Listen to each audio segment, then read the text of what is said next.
So basically আমরা আজকে যেটা করব সেটা হচ্ছে আমাদের আজকে স্ট্যাটিস্টিক্স অ্যানালাইসিস এন্ড ভিজুয়ালাইজেশন আর ওরিয়েন্টেশন ক্লাস। সো আমরা আজকে ক্লাসটা খুব বেশি লেন্থি করব না। আমরা আজকে ক্লাস ওভারঅল হচ্ছে আমাদের জার্নিটি সম্পর্কে জানবো, আমাদের ট্রেনিংটা সম্পর্কে হচ্ছে ওভারঅল একটা ধারণা আইডিয়া পাবো কিভাবে আমরা হচ্ছে এই ধরেন 12টা বা 13টা ক্লাসের মধ্যে ওই জিনিসটাকে গুছাই দিতে পারি সেটুকু ব্যাপারেও জানতে পারি। তো আজকে ওরিয়েন্টেশনটা ছাড়াই আপনারা টোটাল 12 থেকে 13টা ক্লাস আপনারা করবেন। আর প্রতিটা ক্লাসের শেষে ক্লাস রেকর্ড হচ্ছে, ধরেন আমাদের যদি আজকে ক্লাস হয় তাহলে সেক্ষেত্রে আমরা আগামীকালকে রাত 12টার মধ্যে হচ্ছে লাইভ ক্লাস রেকর্ডটা পেয়ে যাবেন। এবং শুধু রেকর্ডের সাথে হচ্ছে কোড বলেন বা হচ্ছে আদার্স যদি ডক ফাইল লাগে মাইক্রোস বাকি সবগুলো আপনারা এই পেয়ে যাবেন। সো প্রথম দিন যেহেতু, তো সেক্ষেত্রে এখানে হচ্ছে কিছু ফান্ডামেন্টাল কথাবার্তা এখানে বা কিছু বেসিক টার্ম হচ্ছে আমরা জানবো। হ্যাঁ, তো হয়তো যারা হচ্ছে মাস্টার ক্লাসে জয়েন করছে তারা অনেকের জন্য কিছু কিছু টপিক এখানে হচ্ছে সিমিলার কমন থাকবে। আমরা এর বাইরে প্রতিটা জিনিস হচ্ছে ধাপে ধাপে স্টেপ বাই স্টেপ শিখবো। সো যেহেতু এটা শুধুমাত্র আর প্রোগ্রামিং এর কোর্স না, এটা একদম হচ্ছে স্পেসিফাইড ভাবে হচ্ছে ফোকাস করা যে আমি স্ট্যাটিস্টিক্যাল অ্যানালাইসিস আর ভিজুয়ালাইজেশন জিনিসটা সুন্দরভাবে বা খুব সহজে যাতে হচ্ছে আমি জিনিসটা জানতে পারি বা হচ্ছে শিখতে পারি। তো সেক্ষেত্রে দেখা গেল আমার স্ট্যাটিস্টিক্যাল অ্যানালাইসিসের বেশ কিছু টার্ম, বেশ কিছু থিওরি আমাকে জানা লাগবে। তো ওইটুকু জিনিস কিন্তু এখানে ইনক্লুড হবে। তো এখানে ভিজুয়ালাইজেশন মিন্স হচ্ছে আপনার যে ডাটাগুলো পাচ্ছেন ওই ডাটাগুলো দেখা গেল আপনার বেশ কিছু ওয়েতে আমি জিনিসগুলো প্রেজেন্ট করতে পারি। হ্যাঁ, গ্রাফ হোক, চার্ট হোক। তো ওই প্রেজেন্ট করার ডিফারেন্ট ওয়ে গুলো হচ্ছে আমরা জানবো, শিখবো, দেখবো। এবং আমরা থিওরিও যেমন দেখবো, দেন সেম টু সেম ভাবে আমরা ওইটুকু অংশ আমি আর প্রোগ্রামিং এর মাধ্যমে বা হচ্ছে আর স্টুডিওতে কিভাবে জিনিসটা করতে পারি, কিভাবে আমি কোড এক্সপোর্ট করতে পারি সেরকম অংশ আমরা স্টেপ বাই স্টেপ দেখবো। তো যেহেতু ওরিয়েন্টেশন, তো সেক্ষেত্রে আপনারা পড়বেন না, আমরা আসলে ডিসক্লেমার দিয়ে রাখতেছি এখানে একটু থিওরিটিক্যাল পোর্শন থাকবে। এবং আমরা প্রতিটা কোর্সে কিন্তু প্রথম কয়েকটা ক্লাস আপনাদের কাছ থেকে বা স্টুডেন্টের কাছ থেকে হচ্ছে চেয়ে নিই, এই কারণে যে এখানে যেহেতু অনেকে থাকেন, হ্যাঁ, এবং আমি জানি এখানে অনেকে আছেন যে একদম জিরো নলেজ থেকে শুরু। সো জিরো নলেজ হলে হয় কি যে ধরেন আমার যদি একদম আমি যদি ধরে নিই যে আপনি জিনিসটা বেসিক জিনিস আপনি জানেন, সেটা তো আর হইলো না আসলে। তো সেক্ষেত্রে আমি হয়তো বা কিছু কথা বলবো যে জিনিসগুলো বা কিছু ফান্ডামেন্টাল বিষয় নিয়ে কথা বলবো যেসব জিনিস আসলে আপনার জানার প্রয়োজন। হয়তো হচ্ছে যদি আপনি জেনে থাকেন তাহলে একটু ওয়েট করে আমি কয়েকটা ক্লাস আপনাদের কাছে চেয়ে দিব। এবং প্রথম কয়েকটা ক্লাস আমরা একটু স্লো পেজে আগাই, দেন হচ্ছে আমাদের স্টেপ বাই স্টেপ ধাপে ধাপে জিনিসটা হচ্ছে যদি কোপ আপ করে ফেলার মতো হয়ে যায় কয়েকটা ক্লাস মতো চালু হয়ে যাবে। বাকি অংশটুকু আমরা খুব ফাস্টলি আগাইতে পারবো, আমাদের একদম প্রজেক্ট বেসিসে ধরে ধরে আমরা আগাইতে পারবো, আমাদের নির্দিষ্ট কোনো কাজ বেসিসে আমরা হচ্ছে আগাইতে পারবো। হ্যাঁ, তো এবং এখানে হচ্ছে শুধুমাত্র থিওরিটিক্যাল কথাবার্তা বা কোনটাতে কি করে সেটা না, আমরা ট্রাই করবো যে ওভারঅল জার্নিটাতে বা হচ্ছে ওভারঅল আমাদের 1.5 মাসের যে ট্রেনিং, এই ট্রেনিংটার শেষে আমরা যেন এইটুকু জিনিস খুব ভালো মতো করতে পারি। হ্যাঁ, যে আমার একটা ডাটা আছে, আমার বেশ কিছু ডাটা আছে, ওই ডাটাগুলোর উপর বেসিস করে একটার সাথে একটা যদি সম্পর্ক দেখায়, রিলেশন দেখায়, একটা বাড়লে একটা কমে, এই ধরনের কথাবার্তা যে আমরা দেখাই বা রিসার্চ পেপার গুলো দেখি, সেসব জিনিসগুলো যাতে আমরা খুব সুন্দরভাবে সহজভাবে করতে পারি। এবং এটার বাইরেও কিছু কিছু হয়তো বলছে আমাদের এক্সট্রা টিউটোরিয়াল থাকবে, যেগুলো আসলে হয়তো দেখা গেছে আমাদের সেই প্রজেক্টের যে পোর্শনটুকু। তো আমাদের এখানে হয়তো বলছে কাল পরশু দিকে আপনাদের হচ্ছে একটা সার্ভের মতো নেওয়া হবে গুগল ফর্মে। তো যেখানে হচ্ছে আপনাদের ব্যাকগ্রাউন্ড সম্পর্কে হচ্ছে আমরা জানবো। হ্যাঁ, তো আমরা শুরুতে কিছু প্রিডিফাইন্ড প্রজেক্ট আপনাদের দেখাবো বা করে দেখাবো, শিখাবো। দেন আপনাদের অ্যাভেলেবেল যে হচ্ছে যারা এনরোল করছেন, তো তাদের ব্যাকগ্রাউন্ডের উপর বেসিস করে আমরা যেন হচ্ছে ওভারঅল সবগুলো ব্যাকগ্রাউন্ড যাতে টাচ করতে পারে। হ্যাঁ, এরকম করে আমরা হচ্ছে ওই প্রজেক্ট বাকি যেগুলো থাকবে সেগুলো হচ্ছে আপনার টিউটোরিয়ালে প্রোভাইড করবো। এবং শুধুমাত্র প্রোভাইড করে দিয়ে শেষ না, আপনি যদি কিছু অংশ করতে কোনো প্রবলেম ফেস করেন, হ্যাঁ, তাহলে সেক্ষেত্রে আমাদেরকে সিম্পলি জানাতে পারেন, আমরা সর্বোচ্চ আপনাদেরকে হেল্প করবো। সো এই জার্নিটার ক্ষেত্রে আমরা অনেক কিছু এখানে হয়তো বলছে টপিক দেখলাম, অনেক টপিক হচ্ছে ইনক্লুড করলাম। হ্যাঁ, তো সবগুলো টপিক আমরা অবশ্যই এখানে হচ্ছে টাচ করবো, অবশ্যই কভার করবো। তো তারপরও হয়তো বা সমস্যার কারণে কোনো কিছু আপনাদের বুঝতে অসুবিধা হয় বা কোনো একটা টপিক যদি আপনার আর একটু বেটার ওয়েতে বুঝতে চান, যদি এরকম মনে হয়, তাহলে সিম্পলি হচ্ছে অবশ্যই আমাকে নক করবেন। হ্যাঁ, এই আমার ইনবক্স আপনাদের জন্য হচ্ছে সবসময় জন্য ওপেন থাকবে। সো একটু সময় দিয়ে ওয়েট করেন, অবশ্যই আমি জিনিসটা আপনাদের সলিউশন দেবো। আচ্ছা, তো আমরা আমাদের প্রথম আজকে যে কোশ্চেন করবো, হ্যাঁ, যেমন হচ্ছে আমরা স্ট্যাটিস্টিক্যাল অ্যানালাইসিস নিয়ে যেহেতু হচ্ছে জানতেছি, তো স্ট্যাটিস্টিক্যাল অ্যানালাইসিস আর ভিজুয়ালাইজেশন উইথ আর যে কোশ্চেন, হ্যাঁ, এইটা বেসিক্যালি হচ্ছে আমাদেরকে বুঝতে হবে এটা যে আমি স্ট্যাটিস্টিক্যাল অ্যানালাইসিস বিষয়টা আসলে কি। আচ্ছা, তো খুব সিম্পল ভাবে যদি বলতে চাই, ধরেন স্টেট বলতে কি, আমরা বুঝি কি স্টেট মিনস হচ্ছে ডাটা নিয়ে অনেক ধরনের কাজ করে, ঠিক না? একদম সিম্পল ভাবে যদি বল, আপনার কাছে অনেকগুলো ডাটা আছে বা অনেকগুলো ইনফরমেশন আছে, সেইগুলোর উপর বেসিস করে আপনি প্যাটার্ন খুঁজেন, আপনি একটার সাথে একটা রিলেশন খুঁজেন, হ্যাঁ। তো একটার আপ ডাউনে আরেকটার আপ ডাউন কেমন হচ্ছে সেই ধরনের একটা হচ্ছে সত্য খুঁজেন, হ্যাঁ। তো এই সবকিছু আসলে স্ট্যাটিস্টিক্যাল অ্যানালাইসিসের মধ্যে পড়ে, হ্যাঁ। তো সোজা হিসাব হচ্ছে আপনার ডাটা আপনার কাছে আছে, ওই ডাটা বা ইনফরমেশন আপনি কালেক্ট করেন, যে কোনো ভাবে হতে পারে। আপনি জিএস ইউনিভার্সিটি নিয়ে কাজ করলে জিএস ইউনিভার্সিটি ডাটা হতে পারে, সয়েল নিয়ে কাজ করলে সয়েলের কাজ হতে পারে, আবার ফার্মাসিউটিক্যাল কোনো কাজ করলে সেটার হচ্ছে কোনো ডাটা হতে পারে। তো ডাটা অবশ্যই আপনার ডাটা থাকবে। আচ্ছা, তো এই ডাটাটা, হ্যাঁ, আপনি যেসব ডাটা পাচ্ছেন এই ডাটাগুলোর উপর বেসিস করে আপনি যখন ডাটাগুলোর মধ্যে কোনো প্যাটার্ন খুঁজবেন, কোনো ট্রেড খুঁজবেন, একটার সাথে একটা রিলেশন খুঁজবেন, হ্যাঁ। তো এই পুরো জিনিসটা আপনি সহযোগিতা বুঝতে পারবেন কিসের দ্বারা? অবশ্যই স্ট্যাটিস্টিক্যাল অ্যানালাইসিসের দ্বারা, ঠিক আছে?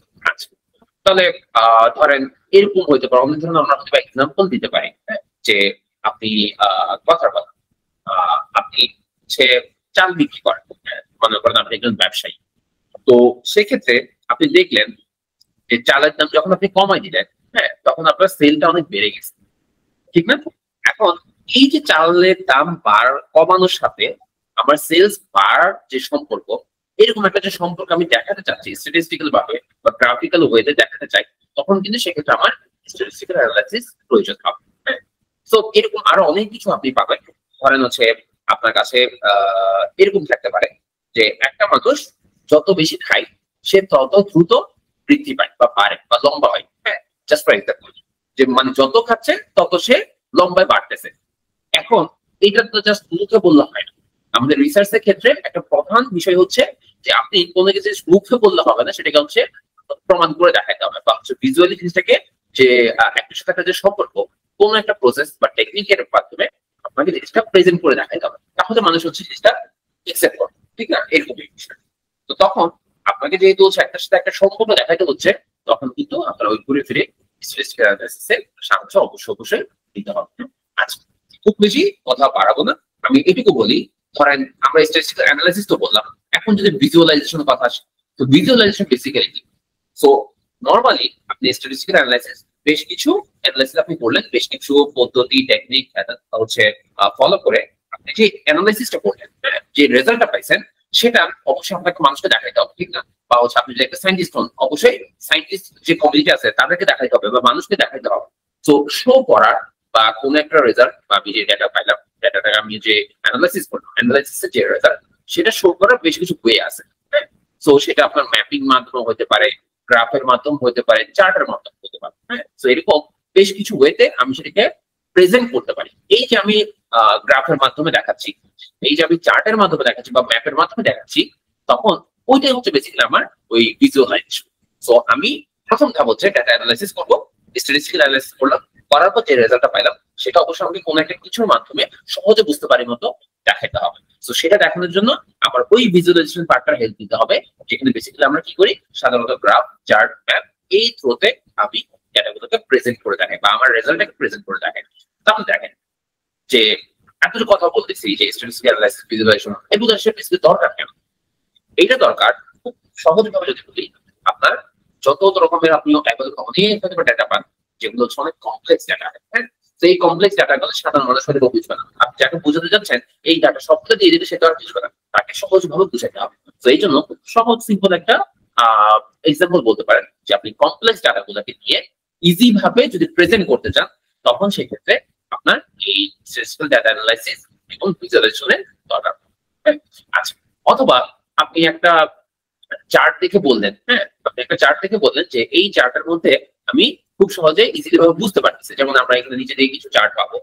তো আমি যদি নিচে দিকে আসি, মানে গ্রাফ বলেন, এই যে দেখেন, তো এই যে গ্রাফ, হ্যাঁ, বক্স প্লট দেখবো, ভায়োলেট প্লট দেখবো, ডেনসিটি প্লট দেখবো, হিট ম্যাপ দেখবো, তো এরকম অনেকগুলো হচ্ছে আমরা গ্রাফ পাচ্ছি, হ্যাঁ। যেমন সাপোজ ধরেন তো এই গ্রাফ দেখে আপনি কি বুঝতেছেন? বুঝতেছেন হচ্ছে সিলিন্ডার সাপেক্ষে তার হচ্ছে এফপি যেটা, সেটা হচ্ছে ক্রমান্বয়ে বাড়তেছে, হ্যাঁ। এরকম একটা হচ্ছে আমরা রিলেশন বুঝতে পারতেছি যে 11 নম্বর যেটা হচ্ছে সবচেয়ে সরি 8 নাম্বার যেটা সেটা সবচেয়ে বেশি, হ্যাঁ, আর 12 নাম্বার যেটা সেটা সবচেয়ে কম। তাহলে আপনি এরকম যখন একটা চার্ট বা হচ্ছে একটা গ্রাফ দেখেন, হ্যাঁ, এটাকে আমরা বার চার্ট বলি। তো এরকম যখন হচ্ছে বার চার্ট দেখতেছেন, গ্রাফিক্যাল ওয়েতে হচ্ছে আপনি রিপ্রেজেন্ট দেখতেছেন, তখন কিন্তু ইজিলি আপনি বলতে পারতেছেন যে কোনটার ভ্যালুটা বেশি, কোনটার ভ্যালু কম। সহজ, সিম্পল ওয়ে। তাহলে এই ধরনের গ্রাফ চার্ট না দেখলে কিন্তু আপনাকে অনেকগুলো আমি এক্সেল ফাইল দিয়ে দিলে আপনি কিন্তু সহজে বুঝবেন না।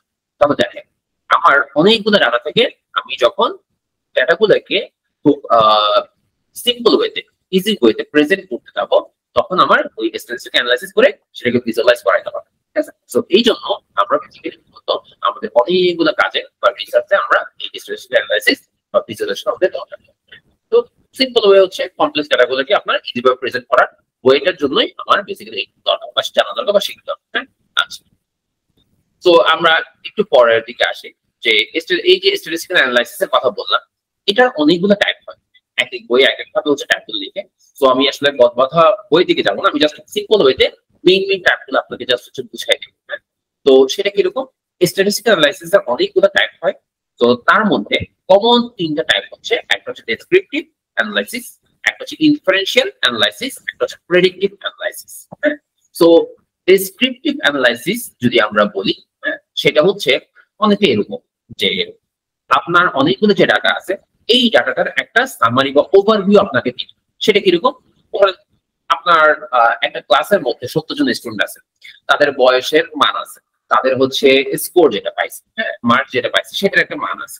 সো এখন আপনি চাচ্ছেন টোটাল ক্লাসের মধ্যে, হ্যাঁ, এভারেজে কত মান পাইছে বা কত মার্কস পাইছে সেটা যদি আপনি দেখতে চান, তাহলে সেটাকে আমরা কি বলবো? সেটা ডেসক্রিপটিভ অ্যানালাইসিস। কেন? কারণ আমি টোটাল ডাটাগুলোর মধ্যে থেকে একটা সামারি চাচ্ছি। সামারিটা মিন হইতে পারে, মিডিয়ান হইতে পারে, হ্যাঁ, মোড হইতে পারে, যেটা হোক না কেন, আমি সেখানে একটা সামারির মান পাচ্ছি, তখন সেটাই হচ্ছে বেসিক্যালি ডেসক্রিপটিভ অ্যানালাইসিস। ঠিক আছে? তো ধরেন হচ্ছে আমরা যদি ডেসক্রিপটিভ অ্যানালাইসিসের কথা আর একটু বলি, তো রেঞ্জের কথা যদি বলি, ধরেন বয়সের রেঞ্জটা কত? ধরেন ক্লাস 10 এর স্টুডেন্ট 70 জন স্টুডেন্ট আছে বা 50 জন স্টুডেন্ট আছে, তাদের বয়সের রেঞ্জটা কত, বা তারা যে মার্কস পাইলো ইংলিশে মার্কসের রেঞ্জটা কত। তো যখন আমাদের এরকম বোধ, মিডিয়ান, হ্যাঁ, এই ধরনের কোন ডাটা বা এই ধরনের কোন অ্যানালাইসিস আমরা করবো, যেটার বেসিক অ্যানালাইসিস করি হচ্ছে আমি একটা যেন সামারি পাই, আমি একটা যেন ওভারভিউ পেয়ে যাই ওই ডাটাগুলো সম্পর্কে, তখন যে ধরনের অ্যানালাইসিস হয় সেটাকে আসলে বেসিক্যালি বলা হচ্ছে descriptive analysis. So descriptive analysis just মাথায় রাখেন এটুকু, মিন, মিডিয়ান, মোড, রেঞ্জ, এই ধরনের জিনিসগুলো, হ্যাঁ, যেটাতে আসলে ওভারঅল ডাটা থেকে আমি সামারি একটা খুব সহজে পাচ্ছি। তো ওইটা যেটার মধ্যে থাকে বা যে অ্যানালাইসিস হয় সেটাই বেসিক্যালি হচ্ছে ডেসক্রিপটিভ অ্যানালাইসিস। তো মনে রাখবেন, ডেসক্রিপটিভ অ্যানালাইসিস বেসিক্যালি আপনার একটা সামারি দিবে আপনার ডাটা সম্পর্কে, হ্যাঁ, বা একটা ওভারভিউ দিবে, কিন্তু এটা কোনো ধরনের আপনাকে ডিসিশনও দিবে না, এটা কোনো ধরনের আপনাকে প্রেডিকশন করবেও না। ঠিক আছে? তো ডেসক্রিপটিভ অ্যানালাইসিস শুধুমাত্র আপনার অ্যাভেলেবল ডাটার উপর বেসিস করে, আপনাকে অবশ্যই এটা মাথায় রাখতে হবে যে ডেসক্রিপটিভ অ্যানালাইসিস যখন আমরা বলবো, তখন শুধুমাত্র আমার ডাটা আছে, আমার ডাটার একটা আমি ওভারভিউ পাচ্ছি বা একটা হচ্ছে সামারি পাচ্ছি, এবং এইটা থেকে বেসিক্যালি আমি কোনো ধরনের কোনো ডিসিশনও যাবো না, এবং হচ্ছে ফিউচার প্রেডিকশনও কিন্তু যাবো। ঠিক আছে? আচ্ছা। তো এর পরবর্তীতে আমরা যদি বলি যে ইনফারেন্সিয়াল অ্যানালাইসিস, তো ইনফারেন্সিয়াল অ্যানালাইসিস ক্ষেত্রে আমরা যদি আসি, তো দেখেন ইনফারেন্সিয়াল এটা মূল কথা হচ্ছে ইনফার করা। ইনফার মিন্স হচ্ছে অনুমান করা। হ্যাঁ, তো আমি যদি কোনো কিছু অনুমান করে বলি বা কোনো একটা অ্যানালাইসিস করলাম, সেটার উপর বেস করে আমি অনুমান করে বলতেছি যে ওইটা এমন হইতে পারে। তো তখন এই ধরনের অ্যানালাইসিস গুলোকে বেসিক্যালি বলা হয় inferential statistical analysis. So just for example, মনে করেন একটা সোজা কথা, মানে প্রচলিত কথা আছে না যে ভাতের ডেক্সি থেকে আমি যদি একটা ভাত টিপে দেখি, তখন আসলে ওভারঅল বলতে পারি যে পুরো ভাতটা কেমন হবে। অনেকের যে কথা বলেন বা হচ্ছে মুখে প্রচলিত কথা বলেন, যেটা বলেন না কেন, একটা ভাত টিপলে সবগুলো বোঝা যায়। সো এই কথাটার হচ্ছে রিয়েল ভিজুয়ালাইজ করতে পারবেন, সেটা হচ্ছে inferential statistical analysis. So inferential বিষয়টাই এরকম যে ধরেন আপনি কোন একটা দেশ, হ্যাঁ, ধরেন হচ্ছে চট্টগ্রাম বা ডিস্ট্রিক্টের কথা বলি, মনে করেন চট্টগ্রামে আপনি চাচ্ছেন যে এভারেজে, হ্যাঁ, কতজন মানুষ কোভিড-19 এ হচ্ছে এটা কি বলে, মানে এফেক্টেড হয়েছে, তাদের মধ্যে, হ্যাঁ, যারা এফেক্টেড হয়েছে তাদের মধ্যে কোন কোন ধরনের পরবর্তীতে ধরেন ডিফিকাল্টিস দেখা দিচ্ছে। সো যারা কোভিড-19 মানে করোনা যাদের হয়েছে চট্টগ্রামে, তাদের কোন কোন ধরনের কোভিড হওয়ার পর কোন কোন ধরনের হচ্ছে এটা কি বলে পোস্ট সিনড্রোম বলেন বা পোস্ট ডিফিকাল্টিস বলেন, এইটা দেখা দিচ্ছে। তো এখন এইটা করতে গেলে বা এই অ্যানালিসিস করতে গেলে আপনার কি পসিবল যে পুরো চট্টগ্রামে যতগুলো মানুষ কোভিড-19 অ্যাটাক হয়েছে বা যতগুলো মানুষ আছে সবগুলোকে আমি নিয়ে স্যাম্পল কালেক্ট করবো? এটা আসলে রিয়েলিস্টিক না। তো সিমিলারলি সেম টু সেগমেন্ট একটা দেশ নিয়ে যদি আমি ক্যালকুলেশন করি, হ্যাঁ, তো তখন আমার এটা পসিবল না পুরো দেশ সকল মানুষ থেকে নিয়ে আমি ডাটাটা কালেক্ট করবো বা স্যাম্পল কালেক্ট করবো, এটা পসিবল না কখনো রিয়েলিস্টিক। তো এই জন্য আমরা কি করি, দেখা গেল ধরেন আমি যখন হচ্ছে পুরো বাংলাদেশ নিয়ে কাজ করতেছি, পুরো বাংলাদেশকে বেশ কয়েকটা ভাগে ভাগ করবো। ধরেন কথার কথা আমি 10টা ভাগে ভাগ করলাম, ওই 10টা থেকে আমি নির্দিষ্ট কিছু পোর্শন সিলেক্ট করে আমি ওখানে স্যাম্পল কালেক্ট করবো। তাহলে দেখেন আমি কিন্তু পুরো বাংলাদেশের স্যাম্পল কালেক্ট করি নাই, আমি টোটাল ওভারঅল ওইটাকে একটা ভাগ করে দেন ওখান থেকে কিছু কিছু স্যাম্পল আমি কালেক্ট করলাম। ধরেন কথার কথা আমি ওখান থেকে 1000টা স্যাম্পল কালেক্ট করছি, কিন্তু রিয়েল ডাটা পাইতে গেলে সেটা দেখা গেল হচ্ছে লাখ পার হয়ে যাবে। সেই জায়গায় কথার কথা আমি যদি 1000 স্যাম্পল কালেক্ট করি, এবার 1000 স্যাম্পলের উপর আমি ডাটা অ্যানালাইসিস করবো, দেন এটাকে ভিজুয়ালাইজ করবো। হ্যাঁ, তো করার পর আমি যে মানটা পাচ্ছি বা যে রেজাল্টটা পাচ্ছি সেটার উপর বেসিস করে আমি এবার ইনফার করবো, দ্যাট মিনস অনুমান করবো যেহেতু 1000 মানুষজনের মধ্যে এই সিমটম গুলো দেখা গেছে, হ্যাঁ, তাহলে বাদ বাকি মানুষগুলোর মধ্যেও আমি ধরে নিতে পারি যে তাদেরও এই ধরনের সিমটম গুলো দেখা গেছে। তাহলে দেখেন আমি যখন স্যাম্পল রিয়েলিস্টিক ভাবে যেটা হয়, আমি স্যাম্পল কালেক্ট করে অল্প কিছু, হ্যাঁ, স্যাম্পল কালেক্ট করে আমার পুরো পপুলেশন নিয়ে আমি স্যাম্পল কালেক্ট করতে পারি না। হ্যাঁ, তখন আমি অল্প কিছু ডাটা কালেক্ট করলাম বা অল্প কিছু স্যাম্পল কালেক্ট করলাম, এইটার উপর অ্যানালাইসিস করলাম, দেন এটা ভিজুয়ালাইজ করলাম, দেন আমি হচ্ছে একটা অনুমান ভিত্তিক হচ্ছে ডিসিশন নিলাম যে যেহেতু 1000 মানুষজনের মধ্যে এই ধরনের প্রবণতা দেখা দিচ্ছে, তাহলে বাকিদেরও ক্ষেত্রে সম্ভাবনা এই ধরনের প্রবণতা তাদের দেখা যায়। সো এইটাকে বেসিক্যালি বলা হয় ইনফারেন্সিয়াল অ্যানালাইসিস। সো রিয়েল লাইফে এরকম অনেক ধরনের অ্যানালাইসিস হয়, হয়তো আপনারা শুনবেন যে কি বলে ধরেন হচ্ছে বেশ কিছু প্রজাতি বা মানুষের কথা চিন্তা করেন যে আফ্রিকান বেশ কিছু মানুষ আছে বা হচ্ছে ইউএস এর মানুষ আছে বা হচ্ছে এশিয়ার মানুষ আছে। তো অনেক সময় এই ধরনের স্টাডি হয় না যে এশিয়ার মানুষজনের এটাকে কি বলে, সরি জাপানের ক্ষেত্রে বলেন, জাপানের মানুষজনের হচ্ছে গড় আয়ুটা বেশি, বাংলাদেশের মানুষজনের গড় আয়ু 60 বছর। এই যে আপনি কথাগুলো বলতেছেন, এটার মানে কি এটা যে এই ধরনের অ্যানালাইসিস হচ্ছে সকল ডাটা দেওয়া হয়েছে না, এই ধরনের অ্যানালাইসিসে সকল ডাটা দেওয়া হয় না, এখান থেকে কিছু স্যাম্পল কালেক্ট করা হয়, সেটার উপর বেসিস করে অনুমান ভিত্তিক হচ্ছে আপনাকে অ্যানালাইসিস শো করা হয়। সো এই টাইপের অ্যানালাইসিস যেটাকে আমরা বলি সহজ বাংলা যেটাকে বলি যে একটা ভাত টিপলে আমরা সব ধরনের পুরো র্যাকেট হচ্ছে ভাতের সম্পর্কে একটা আইডিয়া পাবো। তো এটাই হচ্ছে বিষয়টা এরকম যে ইনফারেন্সিয়াল স্ট্যাটিস্টিক্যাল অ্যানালাইসিস, এবং এরকম ধরনের অ্যানালাইসিস আপনার রিসার্চ ক্ষেত্রে প্রচুর পাবেন। হ্যাঁ, আপনারা যারা হচ্ছে রিসার্চ করেন বা রিসার্চ হচ্ছে কানেক্টেড আছেন বা সামনে হবেন, তারা এই ধরনের ইনফারেন্সিয়াল স্ট্যাটিস্টিক্স সম্পর্কে খুব ভালো আইডিয়া পেয়ে যাবে। ঠিক আছে, মানে ছোট একটা আমি স্যাম্পল থেকে যদি বড় একটা পপুলেশন নিয়ে আমি হচ্ছে একটা ইনফারের উপর ভিত্তি করে বা অনুমান ভিত্তিতে আমি যদি একটা ডিসিশনে আসি, তখন সেটা বেসিক্যালি এই ইনফারেন্সিয়াল স্ট্যাটিস্টিক্সের মধ্যে পড়ে যাবে। ঠিক আছে, আচ্ছা। তো থার্ড আরেকটা যেটা খুব কমন সেটা হচ্ছে প্রেডিক্টিভ স্ট্যাটিস্টিক্যাল অ্যানালাইসিস। আচ্ছা, তো প্রেডিক্টিভ এই জিনিসটা তাহলে হচ্ছে ওই যে প্রেডিকশন আমরা যে বলি না যে ভবিষ্যৎ বা ফিউচার আমি প্রেডিকশন করতেছি বা ফোরকাস্ট করতেছি, তো এইটা হচ্ছে অনেক এরকম যে আপনি ধরেন বেশ কয়েক বছরের ডাটা দিলেন, এই ডাটার উপর বেসিস করে, হ্যাঁ, বেশ কয়েক বছর পুরনো ডাটা যেটাকে আমরা হচ্ছে হিস্টোরিক্যাল ডাটা বলে থাকি। তো বেশ কয়েক বছর ডাটার উপর বেসিস করে ধরেন 5 বছর বা 10 বছর ডাটা আপনি অ্যানালাইসিস করলেন, অ্যানালাইসিস করার পর নেক্সট 1 মাস বা নেক্সট 2 মাস বা নেক্সট 1 বছর বা 2 বছরে কেমন হইতে পারে এই ধরনের অ্যানালাইসিসটা বের করার যে প্রসেস সেটা হচ্ছে predictive statistical analysis. That means আপনি হিস্টোরিক্যাল কোনো ডাটা বা পুরনো কোনো ডাটার উপর বেসিস করে অ্যানালাইসিস করে আপনি ফিউচার প্রেডিক্ট করতেছেন। যখন এই ধরনের কথাবার্তা আসবে বা এই ধরনের অ্যানালাইসিসের কথা আসবে, তখন সেটাকে আমরা বলবো predictive statistical analysis. So predictive statistical analysis আমাকে বেসিক্যালি ভবিষ্যৎ সম্পর্কে একটা আইডিয়া দিবে। মানে সেটা এরকম না 100% ওইটাই হবে সেটা বলা হয়, জাস্ট হচ্ছে আমি প্রেডিকশন করছি, এবং প্রেডিকশন পুরোপুরি মিলতেও পারে নাও মিলতে পারে বা অল্প কিছু মিলতে পারে। তো আমাদের অনেক ধরনের অ্যানালাইসিস হয় যেগুলোর মধ্যে আমরা হচ্ছে প্রেডিক্ট করি। ধরেন কথার কথা যে আমরা জেএস রিমোট সেন্সিং নিয়ে আমরা কাজ করলাম কিরকম যে 1990 থেকে 2025 সাল পর্যন্ত এলইউএসি, হ্যাঁ, বা হচ্ছে কি পরিমাণ গাছপালা ছিল, তারপর কি পরিমাণ গাছপালা ছিল সেটা হচ্ছে আমি একটা অ্যানালাইসিস করলাম। তাহলে দেখেন আমি পুরোনো ডেটা নিয়ে কাজ করতেছি 1990 থেকে 2025 পুরোনো ডেটা নিয়ে কাজ করলাম। এইটাকে অ্যানালাইসিস করলাম। এরপর আমি বলতেছি যে সামনের 5 বছরে গাছপালার পরিমাণ কেমন হইতে পারে। হ্যাঁ, তাহলে এই যে এতগুলো বছর 20 বছর বা 25 বছর আমি অ্যানালাইসিস করে সামনে 5 বছর বা 10 বছর আমি প্রেডিক্ট করে বললাম যে কেমন হইতে পারে, ম্যাপটা কেমন হইতে পারে, হ্যাঁ, বা গাছপালার পরিমাণ কেমন হইতে পারে। তো এই যে অ্যানালাইসিসের কথা বলতেছি, যেটা আমি প্রেডিকশন করতেছি, সেটা হচ্ছে বেসিক্যালি আমার প্রেডিক্টিভ স্ট্যাটিস্টিক্যাল অ্যানালাইসিস।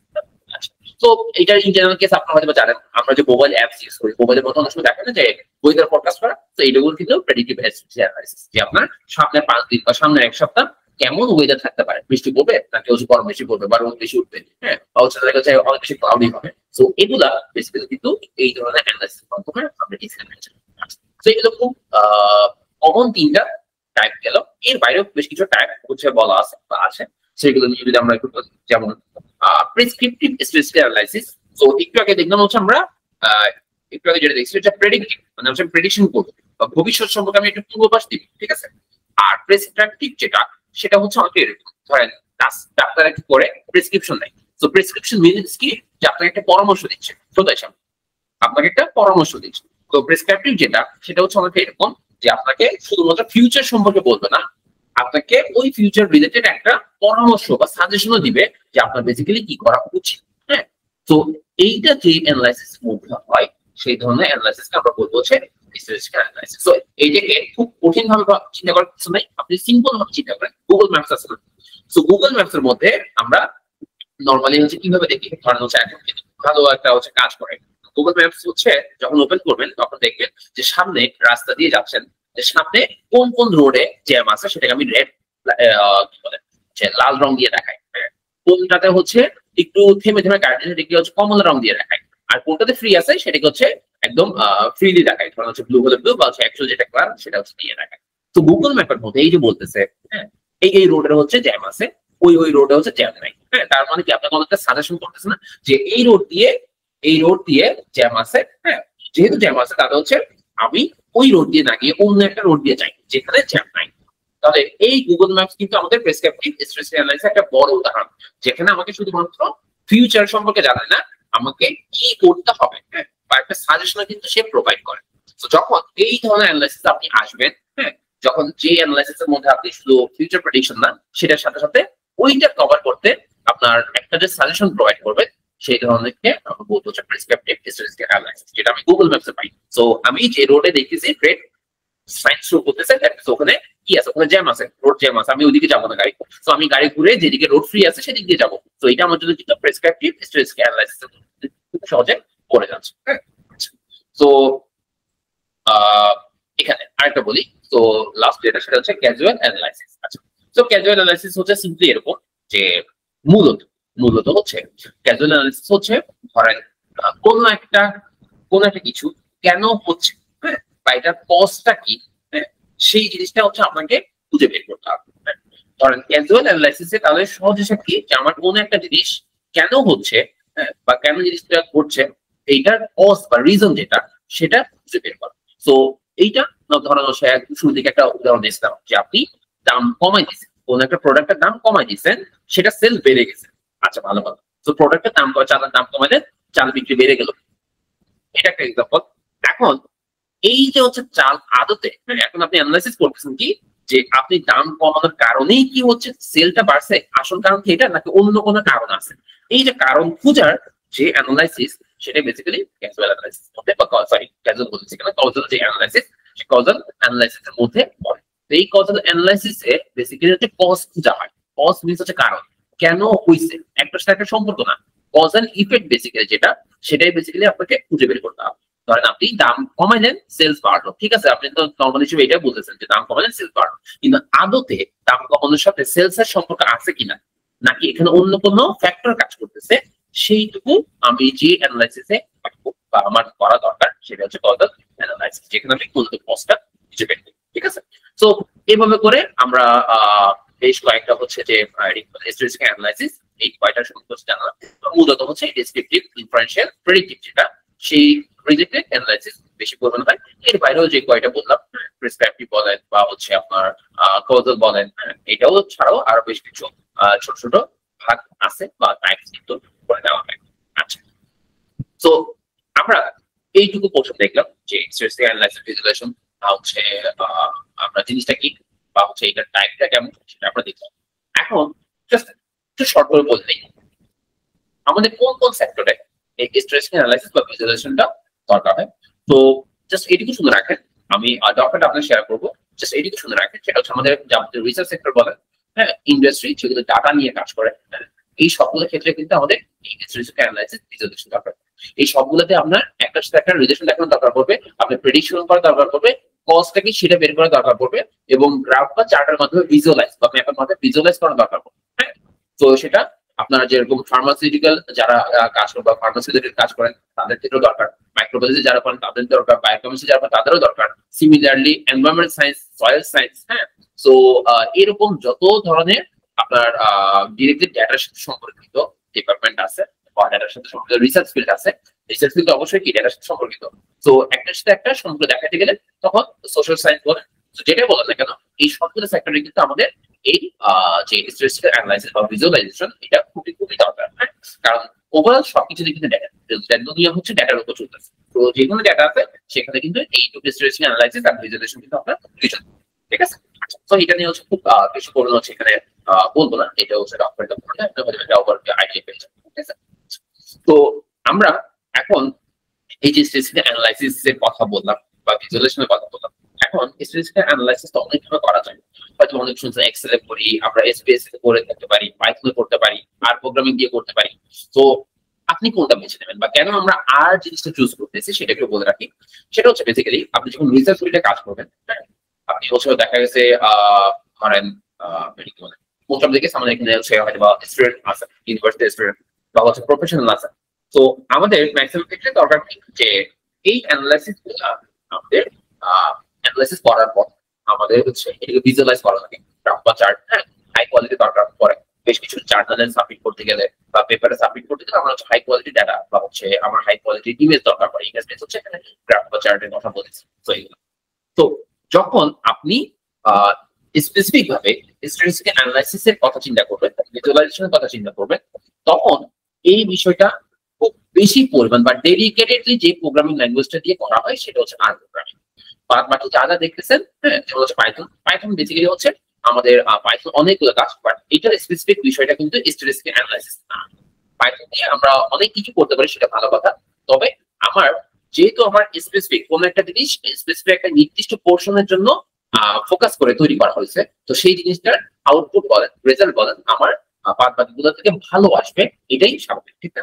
তো আপনি যদি রিসার্চ ফিল্ডে থাকেন, আপনি অ্যানালাইসিস ফিল্ডের জন্য হচ্ছে অ্যানালাইসিস জন্য হচ্ছে ট্রাই করেন, বা রিসার্চ ফিল্ডে থাকেন, আপনি হচ্ছে একাডেমিক লাইনে থাকেন, যেখানে থাকেন না কেন, আপনার স্পেসিফিক ভাবে যদি আপনি স্ট্যাটিস্টিক্যাল অ্যানালাইসিস বা ভিজুয়ালাইজেশন শিখতে চান, তাহলে অবশ্যই রিকমেন্ডেড থাকবে এটা যে আপনি আর প্রোগ্রামিং ল্যাঙ্গুয়েজ ইউজ করে শিখবেন। কারণ এই প্রোগ্রামিং ল্যাঙ্গুয়েজটা মূলত এই ধরনের অ্যানালাইসিসের জন্যই মূলত তৈরি করা, এবং এই ধরনের আমি গ্রাফিক্যাল রিপ্রেজেন্টেশন বলেন, বিভিন্ন গ্রাফ বলেন, অনেক ভালো ভালো হাই কোয়ালিটির গ্রাফ আপনি এই প্রোগ্রামিং ল্যাঙ্গুয়েজ থেকে কিনে পাবেন। হ্যাঁ, বাকিগুলোর ক্ষেত্রে হয়তো অত ভালো মানের, হ্যাঁ অবশ্যই ভালো, তবে অত ভালো মানের হয়তো হয় না। বা দেখা গেল হচ্ছে আপনার কোন একটা অ্যানালাইসিস করতে হচ্ছে, এখানে বেশ কিছু সুন্দর সুন্দর অটোমেট হচ্ছে আপনাকে লাইব্রেরি দিয়ে দিচ্ছে। হ্যাঁ, লাইব্রেরি মিনস হচ্ছে তারা অটোমেট ভাবে কিছু কোডের কালেকশন আপনাকে দিল, যেগুলো দিয়ে আপনি খুব সুন্দরভাবে সহজভাবে জিনিসটাকে হ্যান্ডেল করতে পারবেন বা হচ্ছে কাস্টমাইজ ভাবে অ্যানালাইসিস করতে পারবেন, যেটা হয়তো দেখা গেল অন্যান্য প্রোগ্রামিং ল্যাঙ্গুয়েজ দিয়ে অত ভালোভাবে বা সফটওয়্যার অত ভালোভাবে পারা যায় না। ঠিক আছে, তো এই জন্য আমরা রিসার্চ সেক্টর বলেন বা একাডেমিক লাইন বলেন, যেটা বলেন না কেন, আপনার ফোকাস যদি স্ট্যাটিস্টিক্যাল অ্যানালাইসিস বা ভিজুয়ালাইজেশন হয়, তাহলে সেক্ষেত্রে অবশ্যই অবশ্যই আর প্রোগ্রামিং ল্যাঙ্গুয়েজ রিকমেন্ডেড। এটা আপনি যেখানে যান সেখানে সেম কথাই বলবে আপনাকে। আচ্ছা, সো আমাদের এই যে আর প্রোগ্রামিং কথা তো বললাম যে এখানে হচ্ছে কেন আমরা আর প্রোগ্রামিং নিয়ে স্ট্যাটিস্টিক্যাল অ্যানালাইসিস বা হচ্ছে ভিজুয়ালাইজেশনটা দেখব।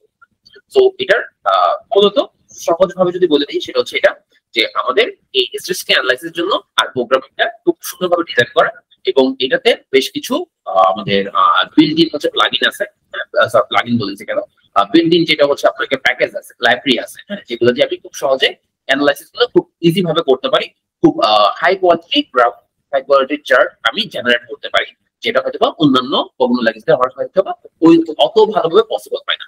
তো এটাই হচ্ছে মূল কারণ যে আমি কেন আর প্রোগ্রামিংটা চুজ করতেছি। ঠিক আছে, তো আপনার কোয়ালিটি অনেক ভালো হবে ভিজুয়ালাইজেশনে, আপনার স্ট্যাটিস্টিক্যাল ফোকাস ভাবে এটা তৈরি। তো এখানে বিল্ড কি বলে বাই ডিফল্ট ভাবে বা হচ্ছে বিল্ড ইন ভাবে আপনার এখানে বেশ কিছু লাইব্রেরি তারা দিয়ে দিচ্ছে, প্যাকেজ তারা দিয়েছে। তো লাইব্রেরি প্যাকেজ হচ্ছে অথবা আমার সামনে দিকে হচ্ছে দেখবো এই লাইব্রেরি প্যাকেজ গুলো হচ্ছে আমার কোন একটা অ্যানালাইসিস সহজভাবে করার জন্য আমার অটোমেটিক ভাবে জিনিসটা হচ্ছে তৈরি করে দেওয়া আছে। অটোমেটিক বলছে মানে প্রিডিফাইন, আপনাকে আগে থেকে তারা তৈরি করে দিছে, যেটাতে আপনি খুব সুন্দরভাবে রিসার্চ করে ফেলতে পারবেন, হ্যাঁ, বা কমপ্লেক্স একটা কিছু খুব ইজি ভাবে করতে পারতেছেন এই ধরনের প্যাকেজ বা লাইব্রেরি ইউজ করতে পারবেন, যেটা হয়তো বা আপনার অন্য প্রোগ্রামিং ল্যাঙ্গুয়েজ হয়তো বা এইভাবে পাবেন না। হ্যাঁ, আচ্ছা। এবং এই আর প্রোগ্রামিং ল্যাঙ্গুয়েজ ইউজ করার আরেকটা বড় কারণ হচ্ছে এটা বেশ অনেক বছর যাবত ইউজ করা হচ্ছে এবং এটার কমিউনিটি সাপোর্টটা বেশ বিশাল। তো স্ট্র্যাটেজিক অ্যানালাইসিস দিয়ে আপনি সার্চ করেন, দেখবেন হচ্ছে মেজরিটি পার্সেন্টের ক্ষেত্রে তারা আর প্রোগ্রাম দিয়ে অ্যানালাইসিস গুলো করবে। পরে না হয় হচ্ছে হয়তো বা পাইথন আসছে, পাইথন দিয়ে এখন অনেক কিছু করতেছে, কিন্তু আপনি একদম ফোকাসলি ভাবে পাবেন হচ্ছে আর প্রোগ্রামিং কোড করা, আর প্রোগ্রামিং দিয়ে হচ্ছে অ্যানালাইসিস করা। হ্যাঁ, তো এটা আপনি একাডেমিক লাইনে বলেন, মেডিকেল রিসার্চ বলেন বা মাইক্রো রিসার্চ বা অন্যান্য যে কোনো ধরনের ডেটা রিলেটেড যেসব অ্যানালাইসিস আছে সবগুলো ক্ষেত্রে বেশ ভালো কাজে দিবে। আচ্ছা, এখন আরেকটা বিষয় আসি যে আর প্রোগ্রামিং কথা বললাম, তো এটা তো আমরা হচ্ছে শিখবো বা জানবো। তো এই আর প্রোগ্রামিংটা সাধারণত যে কোনো প্রোগ্রামিং ল্যাঙ্গুয়েজ বাই ডিফল্ট ভাবে ইন্ডিপেন্ডেন্টলি সেটা রান করা যায় বা কাজ করা যায়। কিন্তু কথা হচ্ছে এই ধরনের প্রোগ্রামিং ল্যাঙ্গুয়েজ গুলা আমার এই যে ইনবিল্ট যেটা কনসোলে করতে গেলে দেখা গেল কি সেটা আমাদের জন্য একটু হ্যাসেল হতে পারে বা আমাদের জন্য একটু কমপ্লেক্স মনে হতে পারে, বা নর্মাল যারা স্টুডেন্ট আছেন তাদের জন্য একটু কষ্টসাধ্য হবে। তো এই জন্য প্রতিটা প্রোগ্রামিং ল্যাঙ্গুয়েজের জন্য মোটামুটি একটা আলাদা ভাবে সফটওয়্যার তৈরি করে দেওয়া থাকে, যেগুলোকে আমরা স্পেসিফিক ভাবে বলি ইন্টিগ্রেটেড ডেভেলপমেন্ট এনভায়রনমেন্ট, যেটাকে আমরা বলি আইডিই। তো এই আইডিই হচ্ছে যে কোনো একটা স্পেসিফিক প্রোগ্রামিং ল্যাঙ্গুয়েজের জন্য ডিজাইন করা, হ্যাঁ, যাতে আমি খুব ইউজার ফ্রেন্ডলি ভাবে ওই প্রোগ্রামিং ল্যাঙ্গুয়েজটা কাজ করতে পারি, খুব ইজি ভাবে আমি ডাটাগুলো হ্যান্ডেল করতে পারি। এজন্য প্রতিটা প্রোগ্রামিং ল্যাঙ্গুয়েজের জন্য কিন্তু এই ধরনের যে আইডি, হ্যাঁ, বা ইন্টিগ্রেটেড ডেভেলপমেন্ট এনভায়রনমেন্ট, যেটা আলাদা একটা সফটওয়্যার, সোজা হিসেবে আলাদা একটা সফটওয়্যার যেখানে আমি মূলত এই প্রোগ্রামিং ল্যাঙ্গুয়েজটা রান করি, যেখানে আমি মূলত এই প্রোগ্রামিং ল্যাঙ্গুয়েজ নিয়ে কাজ করতে গেলে আমরা অনেক ধরনের বেনিফিট পাবো। আমি ইউজার ফ্রেন্ডলি ভাবে জিনিসটাকে খুব সহজে জিনিসটাকে প্রেজেন্ট করতে পারবো, আমি হ্যান্ডেল করতে পারবো। তো সেম টু সেম ওয়েতে আমার আর প্রোগ্রামিং ল্যাঙ্গুয়েজটা জন্য যে আলাদাভাবে যে সফটওয়্যারটা আছে, যেটাতে আপনি খুব সুন্দরভাবে আর কোড লিখতে পারেন, খুব সুন্দরভাবে আর এর অ্যানালাইসিস করতে পারেন, সেটার নাম হচ্ছে আর স্টুডিও। সো আর স্টুডিও হচ্ছে ওই আর প্রোগ্রামিং ল্যাঙ্গুয়েজটা ইউজ করার জন্য বা অ্যানালাইসিসটা ঠিকঠাকভাবে সুন্দরভাবে ইজি ওয়েতে হ্যান্ডেল করার জন্য আলাদাভাবে যে সফটওয়্যারটা, হ্যাঁ, ওইটাই হচ্ছে আর স্টুডিও। তো এটাকে বেসিক্যালি বলা হয় IDE. IDE means integrated development environment, মানে ওই নির্দিষ্ট একটা প্রোগ্রামিং ল্যাঙ্গুয়েজের জন্য বেসিক্যালি ওই সফটওয়্যারটা তৈরি করা।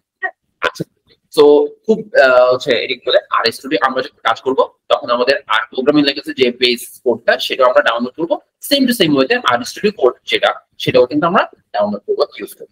আমাদের ইউজ করার জন্য দুটো পোর্শন লাগবে, একটা হচ্ছে আর স্টুডিও, সরি আর বেস কোড যেটা আর প্রোগ্রামিং ল্যাঙ্গুয়েজ সেটা, আর একটা হচ্ছে আর স্টুডিও। আর স্টুডিও হচ্ছে আলাদা একটা সফটওয়্যার, খুব ছোট একটা সফটওয়্যার, খুব বেশি বড় না, জাস্ট আমার ওই আর প্রোগ্রামিং ল্যাঙ্গুয়েজ গুলো রান করার জন্য, সেভ করার জন্য বা হচ্ছে সুন্দরভাবে অ্যানালাইসিস করার জন্য, হ্যাঁ, আমার ওই প্রোগ্রামিং ল্যাঙ্গুয়েজের যে স্পেসিফিক আইডিই বা সফটওয়্যার, সেই সফটওয়্যারটা আমাকে ইউজ করতে বা আমরা ইউজ করব। ঠিক আছে, আচ্ছা।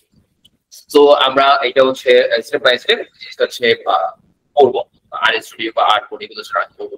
তো তার আগে আর কিছু জিনিস বলে রাখি, সেটা হচ্ছে ধরেন অনেক কোয়েশ্চেন করেন যে আর কোড রান করতে আমার আর স্টুডিও লাগবে কিনা।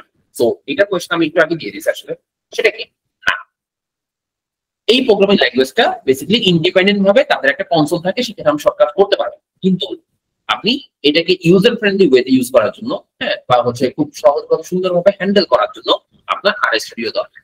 তার মানে এটা না যে আপনার রান করতে অবশ্যই আর স্টুডিও লাগবে, বিষয়টা এরকম না।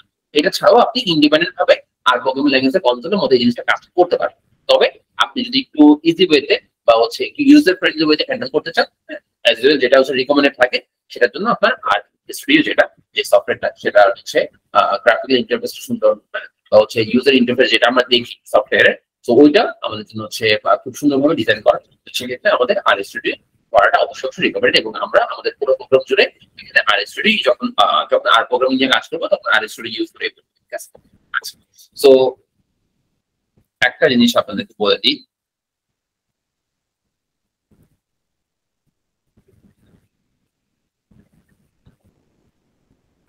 তো আরো কিছু থিওরিটিক্যাল কথা বলার আগে আমরা জাস্ট হচ্ছে এখানে একটু দেখাই দিই যে আপনি বেসিক্যালি আপনি যখন হচ্ছে কাজ করবেন, তো আপনার অবশ্যই আর প্রোগ্রামিং ল্যাঙ্গুয়েজে যে বেস কোড সেটা আপনার ডাউনলোড করা লাগবে।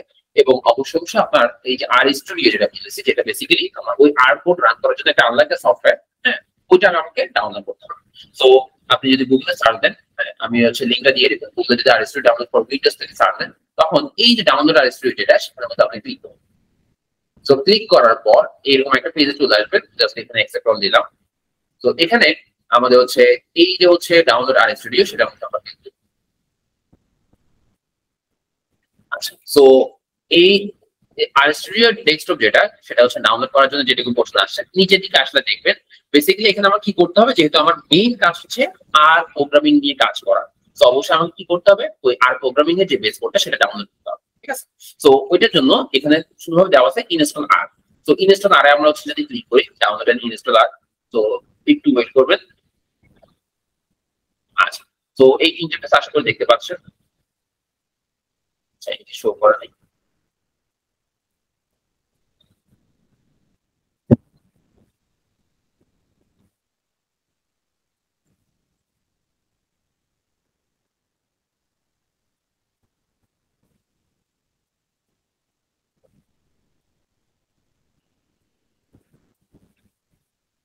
আচ্ছা, তো এটা কি বলে, আর স্টুডিওর জন্য আমরা এরকম একটা পেজে চলে আসবো, যেখানে হচ্ছে এটা কম্প্রিহেনসিভ আর আর্কাইভ নেটওয়ার্ক যেটা সেটা যেটাকে আমরা ফ্রেন্ড বলতে, হ্যাঁ। তো এইটাই বেসিক্যালি হচ্ছে আমাদের অফিসিয়াল যেটা হচ্ছে আর রিলেটেড কাজ করে বা হচ্ছে তারা এই জিনিসটা মেনটেন করে, সেটা হচ্ছে পেজ।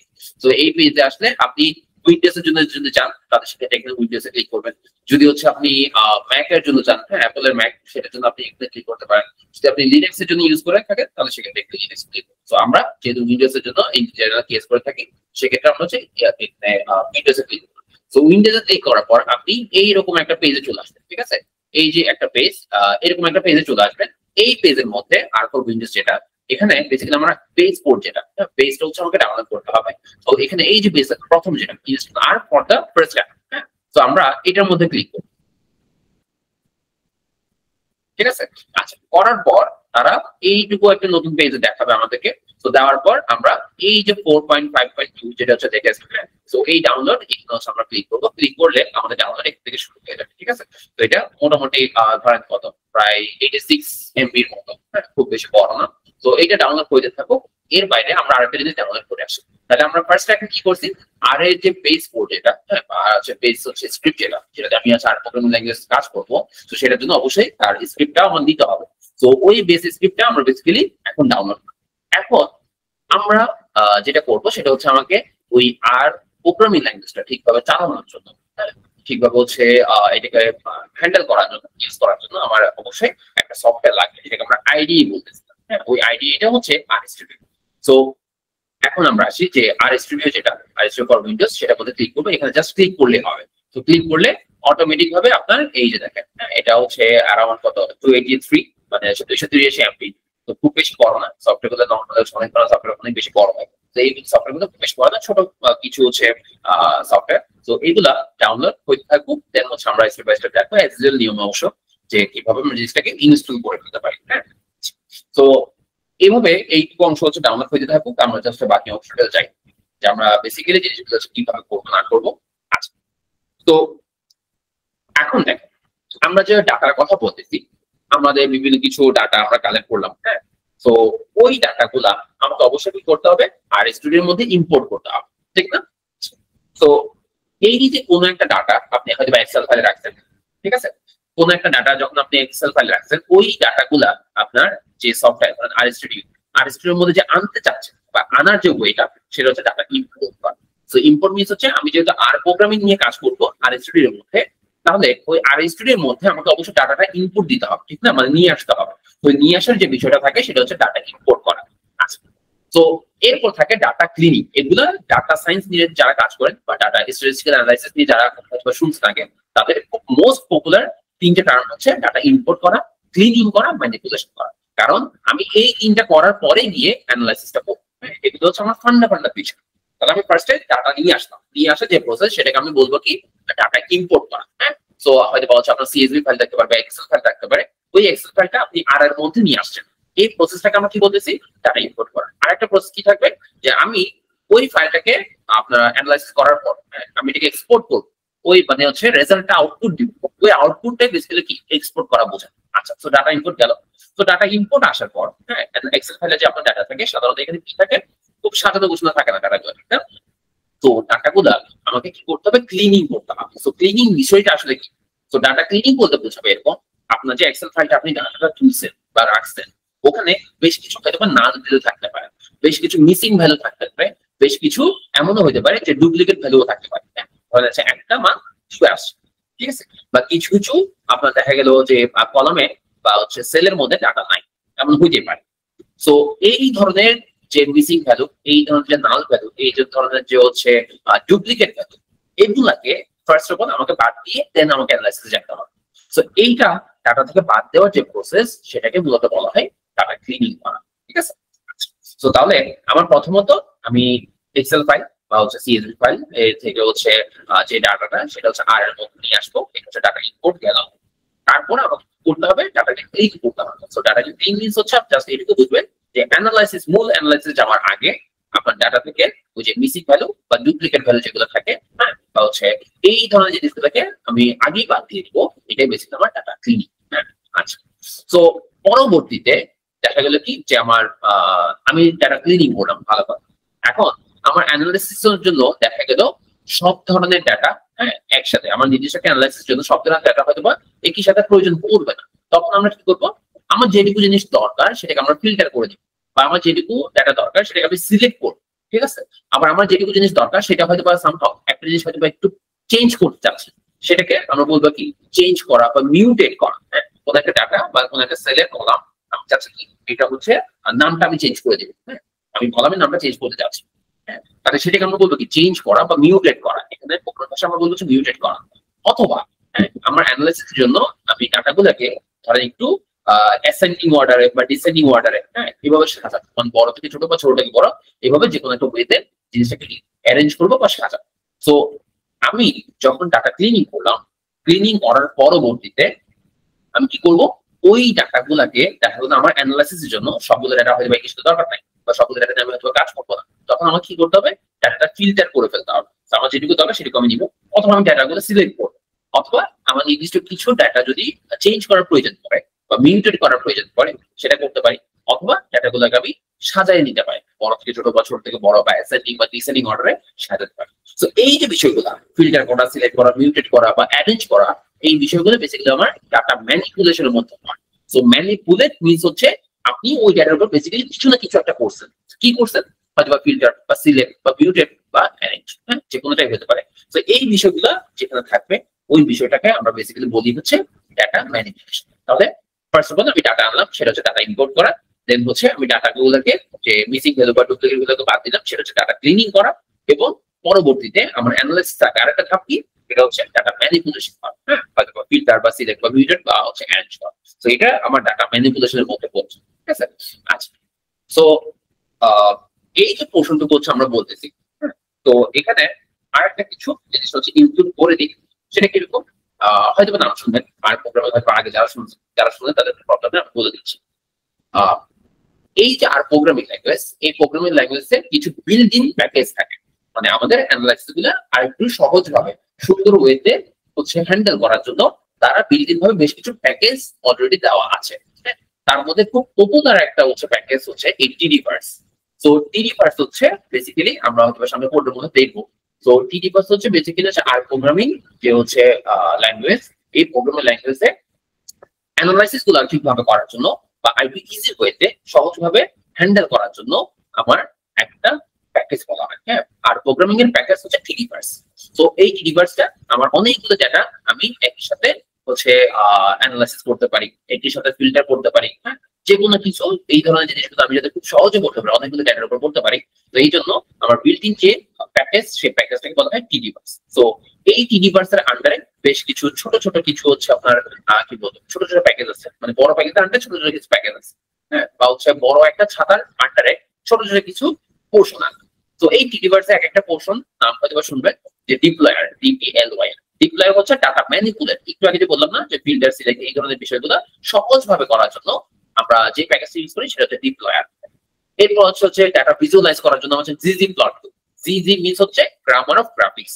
তো জিজি প্লট টু দিয়ে আমরা খুব সুন্দর সুন্দর হচ্ছে গ্রাফ জেনারেট করতে পারি, আমরা খুব সুন্দর সুন্দর হাই কোয়ালিটির হচ্ছে চার্ট জেনারেট করতে পারি। হ্যাঁ, তো এইগুলো সবগুলা খুব সহজ সুন্দর করে করার জন্য যে প্যাকেজটা, সেই প্যাকেজটাকে বেসিক্যালি আমরা জিজি প্লট টু বলে থাকি। তো ভিজুয়ালাইজেশনের জন্য মানে হচ্ছে আমার গ্রাফ বা চার্ট এই ধরনের হচ্ছে সুন্দরভাবে প্রেজেন্ট করার জন্য আমার জিজি প্লট টু আছে। আমার ডাটা ম্যানিপুলেট সহজভাবে করার জন্য আমার ডিপ্লয়ার আছে। আবার ডাটা ক্লিনিং করার জন্য আলাদা কিছু প্যাকেজ আছে, যেমন টিডিআর। হ্যাঁ, সো আমার মূল যে বিষয়টা সেটা কি, টিডিভার্স। টিডিভার্স জিনিসটা কি, একটা প্যাকেজ, বড় একটা প্যাকেজ। কিসের? আর প্রোগ্রামিং ল্যাঙ্গুয়েজ। কেন? এটা হচ্ছে আমার ডাটাগুলোকে আমি সহজভাবে হ্যান্ডেল করার জন্য, সহজভাবে অ্যানালাইসিস করার জন্য আমাকে একটা ভালো সুবিধা দেয় টিডিভার্স। হ্যাঁ, এটা একটা প্যাকেজ। সো এই প্যাকেজের আন্ডারে বেশ কিছু ছোট ছোট প্যাকেজ আছে, যেমন ডিপ্লয়ার, জিজি প্লট, টিডিআর, এগুলো এক একটা ডিফারেন্ট ডিফারেন্ট কাজ আছে। সো এখানে আমাদের এইটুকু পোর্শন, থিওরিটিক্যাল পোর্শনটুকু হচ্ছে বেসিক্যালি এইটুকুই আজকে। তো আমরা এখন গিয়ে দেখি যে আমরা বেসিক্যালি কিভাবে এই আর প্রোগ্রামিং ল্যাঙ্গুয়েজটা হচ্ছে কি বলে ইনস্টল করবো, সেটি অংশ হচ্ছে দেখে আসে। তো তার আগে এখানে হচ্ছে আমার বিল্ডিং ভাবে যেটা দেওয়া আছে আর প্রথমে এটা আমি একটু আনইনস্টল করে দিচ্ছি, জাস্ট একটা মিনিট।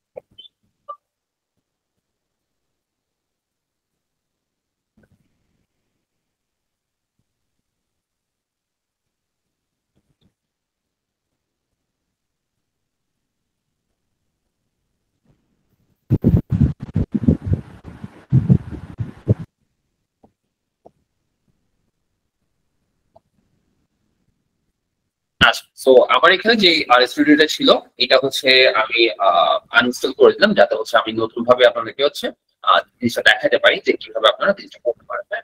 আচ্ছা, তো এইটুকু করার জন্য আমরা এখানে চলে যাই।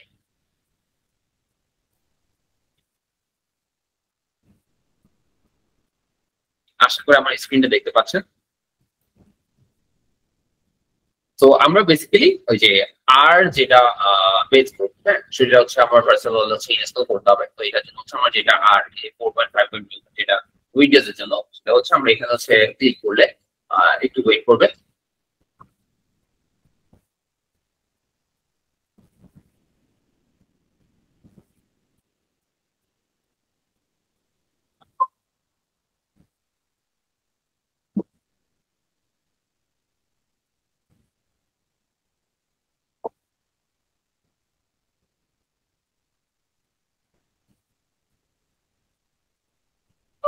আচ্ছা, তো যদি এটা হচ্ছে শো না করে বা ব্ল্যাঙ্ক শো করে, তাহলে সেক্ষেত্রে জাস্ট হচ্ছে বুঝবেন যে কোনো সফটওয়্যার আমাদের এটা কি বলে, যে কোনো সফটওয়্যার আমি পিসির মধ্যে যখন হচ্ছে ইনস্টল করি, হ্যাঁ, তখন আমাদেরকে জাস্ট হচ্ছে এরকম একটা হচ্ছে উইন্ডো দেখায় যে do you want to allow this app to make changes to your device. হ্যাঁ, সেটা আপনি যে কোনো সফটওয়্যার ক্ষেত্রে জাস্ট ওখানে ডাবল ক্লিক করেন, এরকম একটা শো করবে। এটা হয়তো হচ্ছে রেস্ট্রিকশনের কারণে আপনাকে এখানে শো নাও করতে পারে। হ্যাঁ, যদি আমি হচ্ছে আমার দিক থেকে হচ্ছে দেখাচ্ছি, বাট আপনার এখানে যদি ব্ল্যাক শো করে, জাস্ট হচ্ছে এখান থেকে ইয়েসটা দিয়ে দিবেন। হ্যাঁ, বাদ বাকি অংশ হয়তো আপনার শো করবে।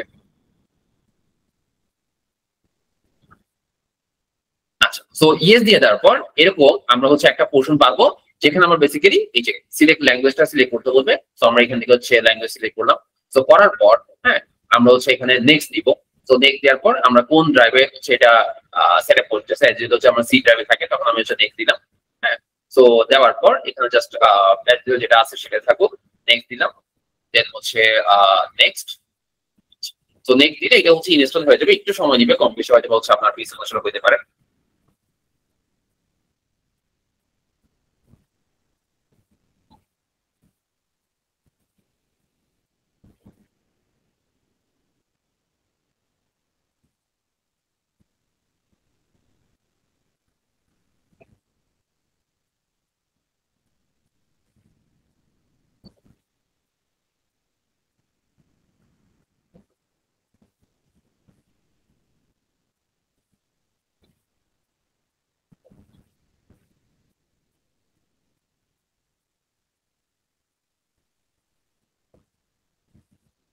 আচ্ছা, সো আমাদের আর এর যে মেইন সেটআপ সেটা হচ্ছে হয়ে গেছে। এখন আমাকে আর স্টুডিও যেটা সেটা করতে হবে।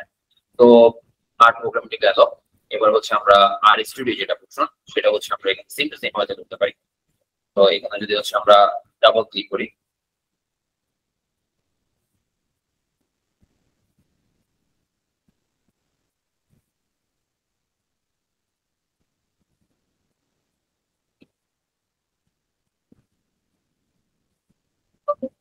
এখানে সিমিলার আমাদেরকে স্ক্রিনে যদি আপনার ব্ল্যাক শো করে বা দেখা না যায় তাহলে জাস্ট আমি বলে দিচ্ছি আপনার যে কোনো সফটওয়্যার এটাকে বলে ইনস্টল করার আগে যে ইয়েস নো একটা প্রশ্ন আসে, হ্যাঁ, যে আপনি করতে চান কিনা, জাস্ট ওখানে ইয়েস দিয়ে দিন, অবশ্যই ইয়েস দিবেন, নো দিবেন না।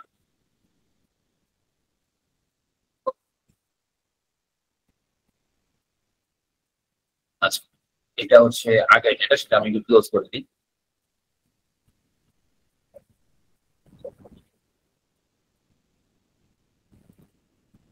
এটা শো করছে বেসিক্যালি হচ্ছে ওই যে আগের যেটা আমার আর স্টুডিও ছিল, হ্যাঁ, সেটার জন্য হচ্ছে বেসিক্যালি এখানে শো করছে। তো ওটা আমি হচ্ছে ক্রস করে দিয়ে দেন হচ্ছে আমি এখানে ইয়েস দিয়ে দিচ্ছি। এই যে দেখেন। তো সিমিলারলি যখন হচ্ছে ইয়েস দিবেন তখন আপনার এরকম welcome to R studio setup এর মধ্যে আসবে, দেন হচ্ছে এখান থেকে নেক্সট দিবেন, ইনস্টল দিবেন, একটু ওয়েট করবেন, এটা একটু হয়তো সময় নেবে, দেন হচ্ছে এটা ইনস্টল হয়ে যাবে।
ওকে, সো আমাদের আর স্টুডিও যেটা সেটা সেটআপ কিন্তু হয়ে গেছে।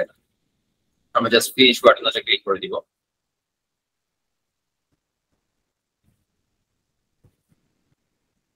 আচ্ছা, তো পরবর্তীতে আপনার হচ্ছে এটি কি বলে ধরেন আর স্টুডিও যেটা আপনি ওপেন করতে যাচ্ছেন, আপনি চাইলে হচ্ছে এই সার্চ বাটন হচ্ছে আর স্টুডিও লিখলে এখানে আর স্টুডিও শো করবে, দেন হচ্ছে একটু ওয়েট করবেন, এটা হচ্ছে ক্লিক করেন, তাহলে হচ্ছে আমাদের আর স্টুডিওটা ওপেন হয়ে যাবে। তো ফার্স্ট টাইম প্রথমবার ওপেন করতে গেলে হয়তো হচ্ছে কিছু আপনার সেটিংস এর জন্য হচ্ছে পারমিশন চাইতে পারে, হ্যাঁ, বাট পরবর্তী এই জিনিসগুলো হবে। তো প্রথম অবস্থায় আপনাকে হচ্ছে জিজ্ঞেস করতে হবে যে কোথায় করতেছি না করতেছি, তো এরকম ভাবে আমাদেরকে দেখাতে হবে।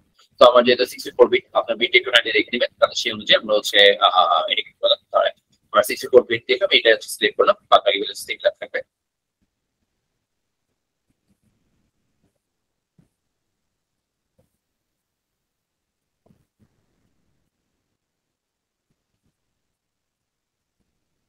তো সিমিলারলি এটাও প্রথমবার ওপেন হইতে একটু সময় নেয়। তো এটার জন্য হচ্ছে প্রথমবার আমাদের আপনার একটু সময় লাগলো, পরের অংশগুলো এত বেশি প্রবলেম হয় না।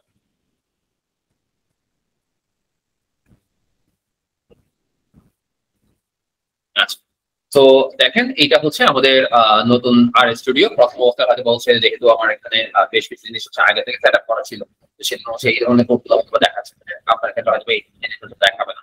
তো আমি যদি এখানে হচ্ছে বাদ দিয়ে দিই, ঠিক আছে। তো এরকম একটা হচ্ছে উইন্ডো আপনি দেখবেন। হ্যাঁ, তো মূলত এই যে হচ্ছে আর স্টুডিও, আর আমাদের দেখতে এরকম হবে। আমি যদি আরেকটু দেখাই, আপনি নর্মাল অবস্থায় যখন হচ্ছে কোড লিখবেন, কোড আমরা সাধারণত এখানে কনসোলেও লিখতে পারি, এটা হচ্ছে কনসোল। তো এই কনসোলে ডিরেক্টলি কোড লেখা যায়। মনে করেন হচ্ছে সিম্পল ভাবে যদি আমরা হচ্ছে এখানে দিই যে 2+3, হ্যাঁ, দেখেন এই যে 2+3 লিখে আমি যখন এন্টার দিলাম তখন অটোমেটিক 5 দেখাচ্ছে। হ্যাঁ, তো আবার সাপোজ 10 মাইনাস হচ্ছে আমি যদি 3 দিই, তখন আমি এন্টার দিলে তখন কি দেখাচ্ছে, এখন 7 দেখাচ্ছে। সো কনসোলটা হচ্ছে, এগুলো হচ্ছে সাধারণত প্রোগ্রামিং ল্যাঙ্গুয়েজের মধ্যে থাকে, কনসোল ওখানেও থাকে। তো এই কনসোল হচ্ছে ডিরেক্টলি আপনার কোড বাই কোড রান করার জন্য আপনার খুব ভালো কাজে দেয়। হ্যাঁ, কনসোল আপনি ডিরেক্টলি আনসার পাবেন, যে যখন লিখবেন এন্টার দিবেন ডিরেক্টলি আনসার দেখাবে, এরকম কনসেপ্ট। কিন্তু আমার রিয়েল কেসের মধ্যে বা রিয়েল লাইফ যখন আমরা প্রজেক্ট করবো, তখন ম্যাক্সিমাম ক্ষেত্রে দেখা যায় কি আমরা আসলে এখানে ডিরেক্টলি একটা লাইন করে করাটা আমাদের যদি একটু টাফ হয়ে যায়। তো তখন আমরা বেসিক্যালি করি কি, আমরা হচ্ছে একটা কোড স্ক্রিপ্ট নিই, দেন ওখানে মধ্যে কোড লিখে পরবর্তীতে আমার যতটুকু যখন দরকার হবে তখন এটাকে আমরা রান করে দেন হচ্ছে দেখাবো, এরকম বিষয়টা। তো এইটাকে কনসোল, আমরা তাহলে কি, কনসোল হচ্ছে বেসিক্যালি এরকম যে প্রোগ্রামিং ল্যাঙ্গুয়েজের সাথে কিন্তু জিনিসটা বিল্ডিং ভাবে থাকে। তো কনসোলে আপনি প্রতিটা লাইন ইনস্ট্যান্ট রেজাল্ট পাবেন।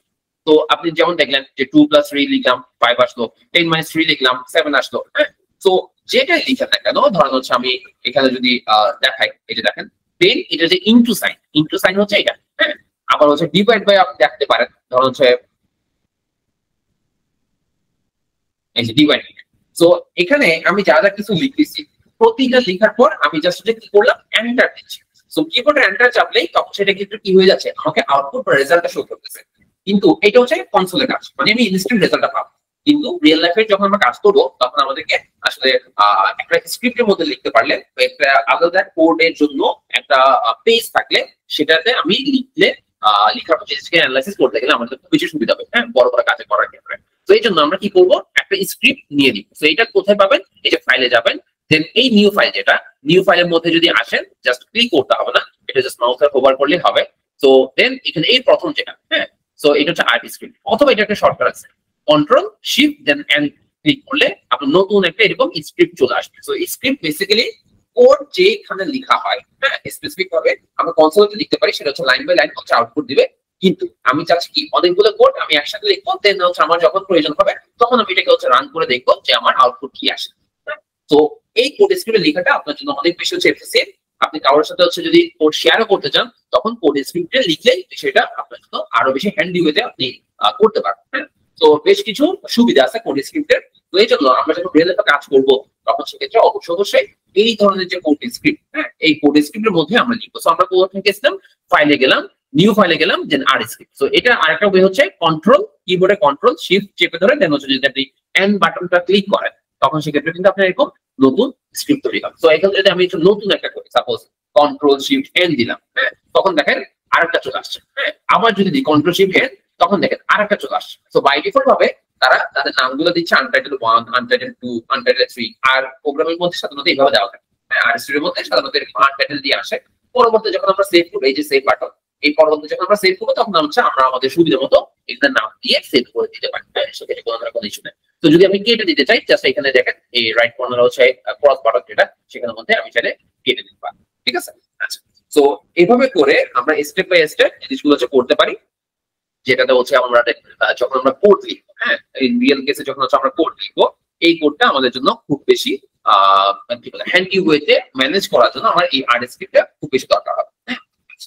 তো এখন আমরা বেসিক কিছু টার্ম হচ্ছে একটু জানি, সেটা কিরকম, প্রোগ্রামিং এর মধ্যে এই যে আমি আর্ট প্রোগ্রামিং এর কথা বলতেছি, আর্ট প্রোগ্রামিং এ আপনি কিন্তু নর্মালি আমরা যেরকম অ্যারিথমেটিক ক্যালকুলেশন করি, যোগ করা, বিয়োগ করা, গুণ করা, ভাগ করা, হ্যাঁ, এই সবগুলো কিন্তু আপনি এই আর্ট স্টুডিওর মধ্যে বা আর্ট প্রোগ্রামিং দিয়েও করতে পারেন। সেটা কিরকম, ধরেন আমি হচ্ছে জাস্ট হচ্ছে লিখি, ও আরেকটা কথা বলি, এখানে সাধারণত যেটা হয়, ধরেন সাপোজ আমি যদি হচ্ছে এইভাবে আপনাকে দেখাই, ধরেন আমি এক্স,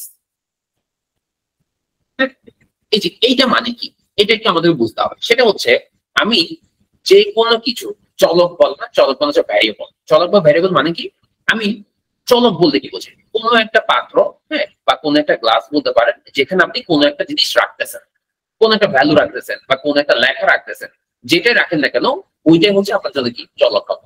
সো চলক বা ভ্যারিয়েবল বিষয়টা হচ্ছে এরকম যে যেখানে আপনি ধরেন আমরা বলি যে x ইকুয়াল 2 হলে y ইকুয়াল 5, তাহলে এখানে x টা কি চলক বা ভ্যারিয়েবল, y টা কি চলক বা ভ্যারিয়েবল। আমরা এই জায়গায় যেটা পড়ে আসছি ধরেন স্কুল দিক থেকে, সো ওখানেও বেসিক্যালি সেম কাজটাই হয়। তো এখানে মূলত যখন আমি কোন একটা ভ্যারিয়েবল নিব, হ্যাঁ আমাদের কাজের জন্য অনেক সময় এরকম ভ্যারিয়েবল নিতে হবে।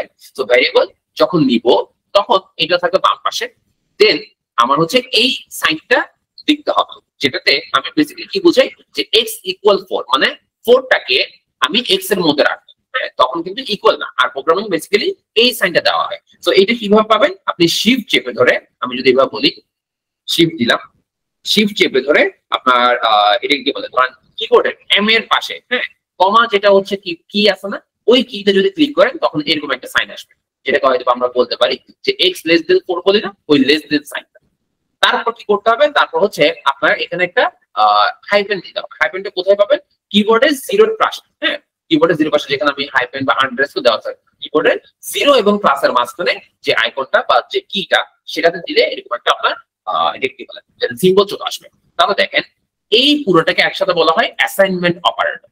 এটাকে বলা হয় কি অ্যাসাইনমেন্ট অপারেটর। দ্যাট মিন্স আমি কোন একটা ভ্যারিয়েবলের মধ্যে কোন একটা ভ্যালু যদি রাখতে চাই, হ্যাঁ তখন আমাকে এই সাইনটা ইউজ করতে হয়। তো দ্যাট মিন্স আমাকে এটা অবশ্যই অবশ্যই জানা লাগবে। ধরুন আমি যদি এখানে ওয়াই লিখতে চাই তাহলে কি করবো, ওয়াই দেন হচ্ছে কোডের সৌন্দর্যের জন্য আমি জাস্ট একটা স্পেস দিলাম, স্পেস না দিলেও হয়। তো আমি কি করলাম, কিবোর্ডে শিফট চেপে ধরে ওই যে কমা যেটা সেটাতে ক্লিক করলাম, তখন আমার লেস দেনটা আসলো। আসার পর আমি জাস্ট হচ্ছে হাইফেন দিলাম, হ্যাঁ তাহলে এখানে কি করতেছি, আমি হচ্ছে ওয়াই এর মধ্যে কিছু একটা রাখবো। কি রাখবো, সাপোজ হচ্ছে 10 রাখবো। এখন বলতে পারেন ওয়াই এর পর বা এক্স এর পর যে আমি একটু স্পেস দিচ্ছি, এটা বাধ্যতামূলক না, বাধ্যতামূলক না, তবে কোড লিখার সৌন্দর্য মেনটেন করার জন্য পরবর্তী যাতে আমি জিনিসটা সুন্দরভাবে হ্যান্ডেল করতে পারি বা এডিট করতে পারি, এই জন্য বেসিক্যালি আমরা এই স্পেস গুলো দিয়ে থাকি। আচ্ছা, তো আমরা যখন এখানে কি করলাম যে এক্স, তারপর এখানে কি দেবো, এক্স এর মধ্যে আমি 4 রাখলাম, ওয়াই ওয়াই এর মধ্যে আমি কি রাখলাম 10 রাখলাম। আচ্ছা, তো আমি যদি এখন এক্স টুকু অংশ প্রিন্ট করতে চাই বা দেখাতে চাই, হ্যাঁ তখন দেখেন সিম্পল ভাবে আমার ওই ভ্যারিয়েবলটা আমি এটা অংশ কেটে নিই। আমি কি করতেছি, আমি প্রথমত এক্স এর মধ্যে এক্স একটা ভ্যারিয়েবল নিছি, সেখানে আমি কি অ্যাসাইন করলাম বা কি রাখলাম, আমি রাখলাম হচ্ছে 4 সংখ্যা।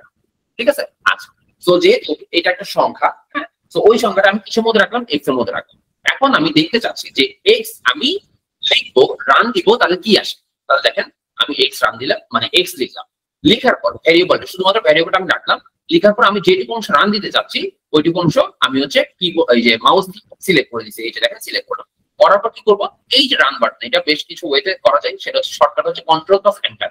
আমি কন্ট্রোল প্লাস এন্টার দিলে আমাকে আউটপুট দেখাবে, অথবা হ্যাঁ আমি সিলেক্ট করার পর এই রান বাটনে ক্লিক করলেও আমাকে আউটপুট দেখাবে। তাহলে দেখেন এখন যখন আমি এক্সটা প্রিন্ট করছি, এখানে এক্সটা প্রিন্ট হয়েছে, কত আসছে, এই যে কনসোলে দেখাচ্ছে ও। সিমিলারলি আপনি এখন যদি হচ্ছে চেঞ্জ করলেন, সাপোজ এখানে 12 দেন, আমি যদি সিমিলারলি এইটুকু ধরে হচ্ছে যদি রান দিয়ে দিই, তখন দেখেন এখন এক্স এর বিলে কত হয়ে গেছে, এক্স এর বিলে হয়ে গেছে 12। আবার আবার সিমিলার দেন যে 121 দিলাম, আমি আবার এটুকু সিলেক্ট করে ধরে জাস্ট রান দিয়ে দিচ্ছি, তখন দেখেন 121 চলে আসছে। ঠিক আছে, তো তাহলে আমি জাস্ট সিম্পল সিম্পল কিছু টার্ম আগে বলে দিচ্ছি বা আজকে শিখাই দিচ্ছি, সেটা কিরকম, আমি যে কোনো ভ্যারিয়েবল দিস হচ্ছে চলো, যে কোনো কিছু নাম দেওয়া বা আকিকা দেওয়া, হ্যাঁ আপনি যে কোনো কিছু নিয়ে কাজ করতে গেলে এই ধরনের প্রোগ্রামিং ল্যাঙ্গুয়েজের মধ্যে আমাদেরকে ভ্যারিয়েবল অ্যাসেস করা লাগে। ধরেন এক্স ওয়াই এভাবে ধরে ধরে আমরা কাজ করি, হয়তো দেখা গেছে আপনি নাম ধরেও কাজ করতে পারেন, হ্যাঁ ধরেন হচ্ছে অ্যাপল অরেঞ্জ, হ্যাঁ আপনি আপনার ইচ্ছে মতো নাম দিতে পারেন, কোনো সমস্যা নেই। তো ওগুলাকে বেসিক্যালি যেগুলোর মধ্যে আমরা রাখবো সেগুলোকে বেসিক্যালি আমরা বাম পক্ষে আমরা সাধারণত রাখি। আর দেন হচ্ছে আমাদের অ্যাসাইনমেন্ট যে অপারেটরটা সেটা ইউজ করি, আর প্রোগ্রামিং ক্ষেত্রে এই অ্যাসাইনমেন্টের জন্য আমার এই প্রোগ্রাম এই যে লেস দেন হচ্ছে আইপ্যাড, এই অ্যাসাইনমেন্ট অপারেটর ইউজ করা হয়। আর ভ্যালু যেটা রাখতে চাচ্ছি সেটার মধ্যে আমরা টান রাখি। তো এটা আমার ফার্স্ট কাজ। এর পরবর্তীতে আমরা কি করতে চাচ্ছি, মনে করেন আমি ওয়াই লিখবো, ওয়াই দিয়ে আমি স্পেস দিয়ে কি করলাম, এই সেম অ্যাসাইনমেন্ট অপারেটর দিলাম। এবার এখানে যে কোনো একটা সংখ্যা হতে পারে, ধরুন আমি 300 লিখি। এর পরবর্তীতে আমি কি করতেছি, ওয়াই এর মধ্যে আমি 300 রাখি। হ্যালো,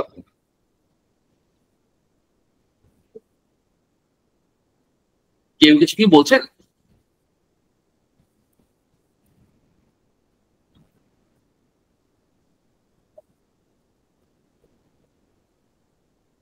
আচ্ছা, তো আমি প্রসিড করি। তো দেখেন আমাদের প্রথম যেটা কাজ ছিল সেটা কি আমাকে অ্যাসাইনমেন্ট অপারেটর চিনতে হবে। এই আর এর প্রোগ্রামিং এর জন্য অ্যাসাইনমেন্ট অপারেটর হচ্ছে এটা, যে লেস দেন দেন হচ্ছে একটা হাইফেন। হ্যাঁ, এটা সবসময় আপনাকে এভাবেই দিতে হবে, তাহলে সেক্ষেত্রে আপনি অ্যাসাইনমেন্ট করতে পারবেন। হ্যাঁ, দ্যাট মিনস এটা দিয়ে কি বোঝায়, এটা দিয়ে বোঝা হচ্ছে এটা যে আমি 300 টাকা, এই 300 ভ্যালু যেটা 300 টাকা কিসের মধ্যে রাখলাম, ওয়াই এর মধ্যে রাখলাম। এখন ওয়াই এর মধ্যে কি আছে সেটা যদি দেখতে চাই, শুধুমাত্র ওয়াই। হ্যাঁ, শুধুমাত্র ওয়াই। দেন আমি যেটুকু অংশ রান করতে চাচ্ছি ওইরকম অংশ সিলেক্ট করে আমি যদি রান দিয়ে দিই, তখন দেখেন আমার এখানে কিন্তু 300 শো করতেছে। এবং আপনি যদি চান মাল্টিপল কোড রান করার জন্য, তাহলে সবগুলো সিলেক্ট করেন, যেটুকু অংশ রান করতে চাচ্ছেন রান দিয়ে দেন, তখন সেই অনুযায়ী আপনাকে ভ্যালু এক্সপোর্ট হবে, যে 121 দেন হচ্ছে 121 দেন হচ্ছে 300 এগুলো দেখায়। হ্যাঁ, তো আপনি মাল্টিপল কোডে রান দিতে পারেন অথবা স্পেসিফিক কোনো কোড আপনি চাইলে রান করতে পারেন। হ্যাঁ, আচ্ছা, তাহলে দেখেন আমার অ্যাসাইনমেন্ট অপারেটর নিয়ে আমরা হচ্ছে জানলাম বা হচ্ছে দেখলাম। এবার আসি আমার আরো কিছু হচ্ছে অপারেটর নিয়ে একটু জানতে হবে। বেসিক্যালি আমরা ক্যালকুলেটর ইউজ করতে কি করি, প্লাস করি, মাইনাস করি, হ্যাঁ, বা হচ্ছে ভাগ করি, গুণ করি, এগুলো করি না। সেম টু সেম জিনিস হচ্ছে আমরা এখানেও করি। এখানে বলে রাখা ভালো যে সাধারণত আমি যদি কোনো একটা কোড কমেন্ট করে রাখতে চাই, কমেন্ট মিনস হচ্ছে সাপোজ আমি কোডটাকে, হ্যাঁ, বা কোন একটা লেখাকে আমি আসলে কোড রান করবো না, সেটা শুধুমাত্র এখানে জাস্ট বোঝার জন্য আমি রাখবো। সেটা কিরকম, মনে করেন আমি এখানে দিলাম যে অ্যাসাইনমেন্ট অপারেটর বা অ্যাসাইনমেন্ট সাইন, যেটা বল না কেন। তো এটা দিয়ে আমি কোড দিয়ে কি বোঝাচ্ছি, এটা দিয়ে বোঝাচ্ছি হচ্ছে এখানে আমি যা যা লিখছি এটা বেসিক্যালি হচ্ছে এই অ্যাসাইনমেন্ট সাইনের একটা এক্সাম্পল। হ্যাঁ, তো এই যে আমি হ্যাশ দিলাম তখন এটা কি হয়ে গেল, গ্রিন কালার হয়ে গেছে। তো এটা আমি যদি হচ্ছে রানও করি, এই যে দেখেন আমি যদি রানও করি, তখন কিন্তু এই লেখাটা, এই অ্যাসাইনমেন্ট সাইনটা কিন্তু এখানে আসবে না। কেন আসবে না, কারণ আমি ওই অ্যাসাইনমেন্ট সাইনটাকে হ্যাশ দিয়ে কমেন্ট করে দিচ্ছি। কমেন্ট মিন্স হচ্ছে কোড স্ক্রিপ্টে থাকবে কিন্তু এটা আসলে রান হবে না বা শো হবে না। ঠিক আছে, আপনি কোড স্ক্রিপ্ট দেখবেন। এটা কেন, এটা যখন হচ্ছে আপনার লার্জ স্কেলে কাজ করবেন, হ্যাঁ, বড় বড় হচ্ছে কোনো প্রজেক্টে কাজ করবেন বা হচ্ছে আপনারা টিম ওয়াইজ কাজ করবেন, তখন এই কমেন্ট করার অভ্যাসটা ভালো। কিরকম, যে কোন কোড কেন লিখছি সেটা আমি আসলে এই কমেন্টের মাধ্যমে জাস্ট বুঝে রাখতে পারি। পরবর্তীতে কেউ যদি আমার কোডটা নিয়ে কাজ করে, সে যাতে ইজিলি বুঝতে পারে, হ্যাঁ, কোন স্পেসিফিক কোডের জন্য বা কোন অ্যানালাইসিসের জন্য আমি কোন কোডটা ইউজ করছি। তো এই জন্য আমরা কমেন্ট করা শিখবো। এবং আপনি যদি বলেন যে আমাদের এটা কি বলে, ধরেন আমার স্টাইলে সিম্পল হিসাব, আমি যদি এটা এই লাইনটাকে কমেন্ট করতে চাই, এটা শুরুতে একটা হ্যাশ দিয়ে দেন, তাহলে এটাও কমেন্ট হয়ে গেল। ঠিক আছে, তো এইভাবে করে আমরা মাল্টিপল জিনিস কমেন্ট করতে পারি। এই যে দেখেন এখানে যদি আমি হচ্ছে কমেন্ট করে দিই, এই যে এই লাইনের মধ্যে যদি আমরা কমেন্ট করে দিই, তাহলে আমরা হচ্ছে হ্যাশ দিয়ে দিব, এই যে হ্যাশ দিয়ে দিলাম। ঠিক আছে, তো এইভাবে করে আমরা মাল্টিপল জিনিস কমেন্ট করতে পারি। এবং হচ্ছে কমেন্ট করা মিনস হচ্ছে এটা বোঝাবে যে আপনার কোড স্ক্রিপ্টে থাকবে, ঠিক আছে, কিন্তু এটা রান হবে না। এবং কমেন্ট কেন প্রয়োজন, আমরা যখন সামনের দিকে বেশি কিছু অ্যানালাইসিস করবো, হ্যাঁ, তো তখন অনেক সময় দেখবো যে আমাদের কোড গুলাকে সহজে আমি পরবর্তীতে ধরেন 1 সপ্তাহ বা 1 মাস পর আমি যাতে কোড স্ক্রিপ্টটা খুললে আমি বুঝি কোন কোডে, হ্যাঁ, কোন কোডটা দিয়ে কি জন্য করছি, কেন করছি, সেগুলো যাতে আমি হচ্ছে নোট আকারে লিখে দিতে পারি। এই জন্য আমরা বেসিক্যালি এই ধরনের এটা কি বলে, ধরেন হচ্ছে কমেন্ট করা। হ্যাঁ, কমেন্ট করাটা আমরা হচ্ছে দেখবো বা শিখবো। আচ্ছা, তো কমেন্ট করা গেল। এখন ফার্স্ট অফ অল হচ্ছে আমাদের অ্যাসাইনমেন্ট অপারেটর গেছে, দেন হচ্ছে আমরা কি করলাম, আমরা হচ্ছে কমেন্ট ওয়ার্ডটা ইউজ করব। ঠিক না, তো আমরা এখানে জাস্ট লিখে দিই কমেন্ট। আচ্ছা, সো কমেন্ট করা কোড কিন্তু রান হয় না, জাস্ট হচ্ছে শো করবে। হ্যাঁ, আচ্ছা, আউটপুটে শো করবে, জাস্ট সে কোড স্ক্রিপ্টে শো করবে। ওকে, তো এখন আমরা হচ্ছে কিছু অ্যারিথমেটিক বিষয় নিয়ে হচ্ছে কথা বলি। হ্যাঁ, সেটা কি লিখো, যে আমরা ম্যাথের মধ্যে প্লাস মাইনাস করি না, তো arithmetic with R programming. So arithmetic with R programming বিষয়টা কিরকম, সেটা হচ্ছে এরকম, ধরেন আপনি যে কোনো ভ্যালু, হ্যাঁ, যোগ করতে চাইলে সেটা করতে পারেন। 2, এই যে দেখেন 2 প্লাস 3, এটা আমি হচ্ছে প্লাস করতেছি, তাহলে এটাকে আমরা বলবো কি, এটা হচ্ছে আমি অ্যাডিশন করলাম। অ্যাডিশন মানে যোগ করা, এটাও করতে পারেন। সিমিলারলি আপনি ধরেন হচ্ছে 10 মাইনাস 4, তাহলে এটা আমরা কি করতেছি, এটা আমরা হচ্ছে মাইনাস করতেছি বা বিয়োগ করতেছি। হ্যাঁ, এটাও করতে পারেন, এটা হচ্ছে সাবট্রাকশন। তাহলে হচ্ছে এটা আমরা বিয়োগ করলাম, এটাও করা যায় প্রোগ্রামিং। সিমিলারলি যখন গুণ করবেন তখন কি লিখবেন, ধরেন 3 ইনটু 5। হ্যাঁ, এই গুণের সাইনটা আপনি পাবেন হচ্ছে শিফট চেপে ধরে 8 এর উপর। শিফট চেপে 8 এর উপর ক্লিক করলে আপনি এই গুণের সাইনটা পেয়ে যাবেন। তো এটা হচ্ছে মাল্টিপ্লাই। তো মাল্টিপ্লাই আমি জাস্ট লিখে রাখতেছি যাতে আপনি পরবর্তীতে বুঝতে পারেন। সো এটা আপনি মাল্টিপ্লাই করতে পারেন আর প্রোগ্রামিং এ। যদি সাবট্রাক্ট করতে চান, সরি এটা কি বলে, ডিভিশন করতে চান, মানে হচ্ছে ভাগ করা। তো সাপোজ আমরা হচ্ছে করি ডিভিশনের জন্য আমরা যে ডিভিশন সাইনটা ইউজ করে থাকি ওই সাইনটাই আমরা বেসিক্যালি ডিভাইড করি। সো একদম সিম্পল ওয়েতে যে কোনো ক্যালকুলেটর আমরা কি করি, যোগ করি বা বিয়োগ করি বা গুণ করি বা ভাগ করি, ঠিক না? তো এখানেও সিমিলারলি আর প্রোগ্রামিং ক্ষেত্র আপনি এই জিনিসটা বা এই কাজগুলো করতে পারবেন। আচ্ছা, তো এখানে আরো দুইটা টার্মের কথা বলবো। একটা হচ্ছে এক্সপোনেনশিয়াল, মানে সহজ বাংলাতে সূচক, যে 2 স্কয়ার 3 স্কয়ার 5 স্কয়ার এরকম বলি না? তো 2 স্কয়ার মানে কত 4, 3 স্কয়ার মানে কত 9। এই যে স্কয়ারের কথা বলতেছি বা সূচক যেটা আমরা লিখি, এখানেও কিন্তু সূচক লেখা যায়। তো লেখার জন্য ওইটা কিরকম সেটা আমি একটু লিখি, যে x এটাকে বলা হয় এক্সপোনেনশিয়েশন। সো এক্সপোনেনশিয়েশন সাইনটা হচ্ছে এটা, শিফট চেপে ধরে কিবোর্ডে 6 দিবেন। শিফট চেপে ধরে বা হোল্ড করে ধরে রেখে আপনি যদি কিবোর্ডে 6 দেন তখন এইরকম একটা সাইন আসবে। এটাই বেসিক্যালি আমার এক্সপোনেন্টের যে সাইন সেটা হচ্ছে ডিফাইন করা। তো যেমন কথা 3 স্কয়ার লিখতে চাচ্ছি, তাহলে 3 স্কয়ার মিন্স হচ্ছে 9। তো 3 স্কয়ার কিভাবে লিখবো? এই যে 3 দিলাম, দেন শিফট চেপে 6 দিলাম, যেটা স্কয়ার দিব তাহলে এখানে 2 দিব। যদি কিউব করতে চাই এখানে 3 দিব, 3 দিব। যদি 3 টু দি পাওয়ার 4 লিখতে চাই এখানে 4 দিব। 3 টু দি পাওয়ার 5 লিখতে চাই এখানে 5 দিব। হ্যাঁ, তাহলে এই যে সাইন যেটা, এই সাইনটা হচ্ছে এক্সপোনেনশিয়েশন বলা হয়। এটা বেসিক্যালি আমাদের ওই সূচকটা 2 স্কয়ার 3 স্কয়ার 2 কিউব 3 কিউব ওইটার জন্য বেসিক্যালি আমরা এই সাইনটা ইউজ করে থাকি। তো আমরা যেরকম প্লাস সাইন ইউজ করতে পারি, মাইনাস ইউজ করতে পারি, মাল্টিপ্লাই ইউজ করতে পারি, ডিভিশন ইউজ করতে পারি, এবং ওই যে এক্সপোনেনশিয়েশন যেটা হচ্ছে আমি সূচকের জন্য ইউজ করি সেটার জন্য আমরা এই ধরনের সাইনটা ইউজ করি। আরেকটা কথা বলে রাখি, সেটা হচ্ছে খুব কমন, আমরা হয়তো পরবর্তীতে আমাদের যে কোনো কাজে ইউজ করতে হবে, সেটা হচ্ছে মডিউলো। তো এই মডিউলো জিনিসটা কি? মডিউলো জিনিসটা হচ্ছে ডাবল পার্সেন্টেজ। এটা দিয়ে কি বুঝাই একটু বলতেছি। সেটা হচ্ছে মনে করেন যে আপনি 10 কে 3 দিয়ে ভাগ করছেন, 10 কে 3 দিয়ে ভাগ করছেন। তাহলে দেখেন যে আমি 10 ডিভাইড বাই 3 করলে কত আসবে? বেসিক্যালি 10 ডিভাইড বাই 3 করলে কত থাকে, মানে 10 এর মধ্যে 3 কয়বার চাই? তাহলে 3 3 9, 10 এর মধ্যে 9 পর্যন্ত যাবে, ভাগশেষ থাকবে কত? 1 না? তাহলে এখানে রিমাইন্ডার যেটা সেটা থাকে কত? 1। সো ভাগশেষ যেটাকে বলে, যেমন কথা আরো কিছু উদাহরণ আপনারা দিতে পারেন।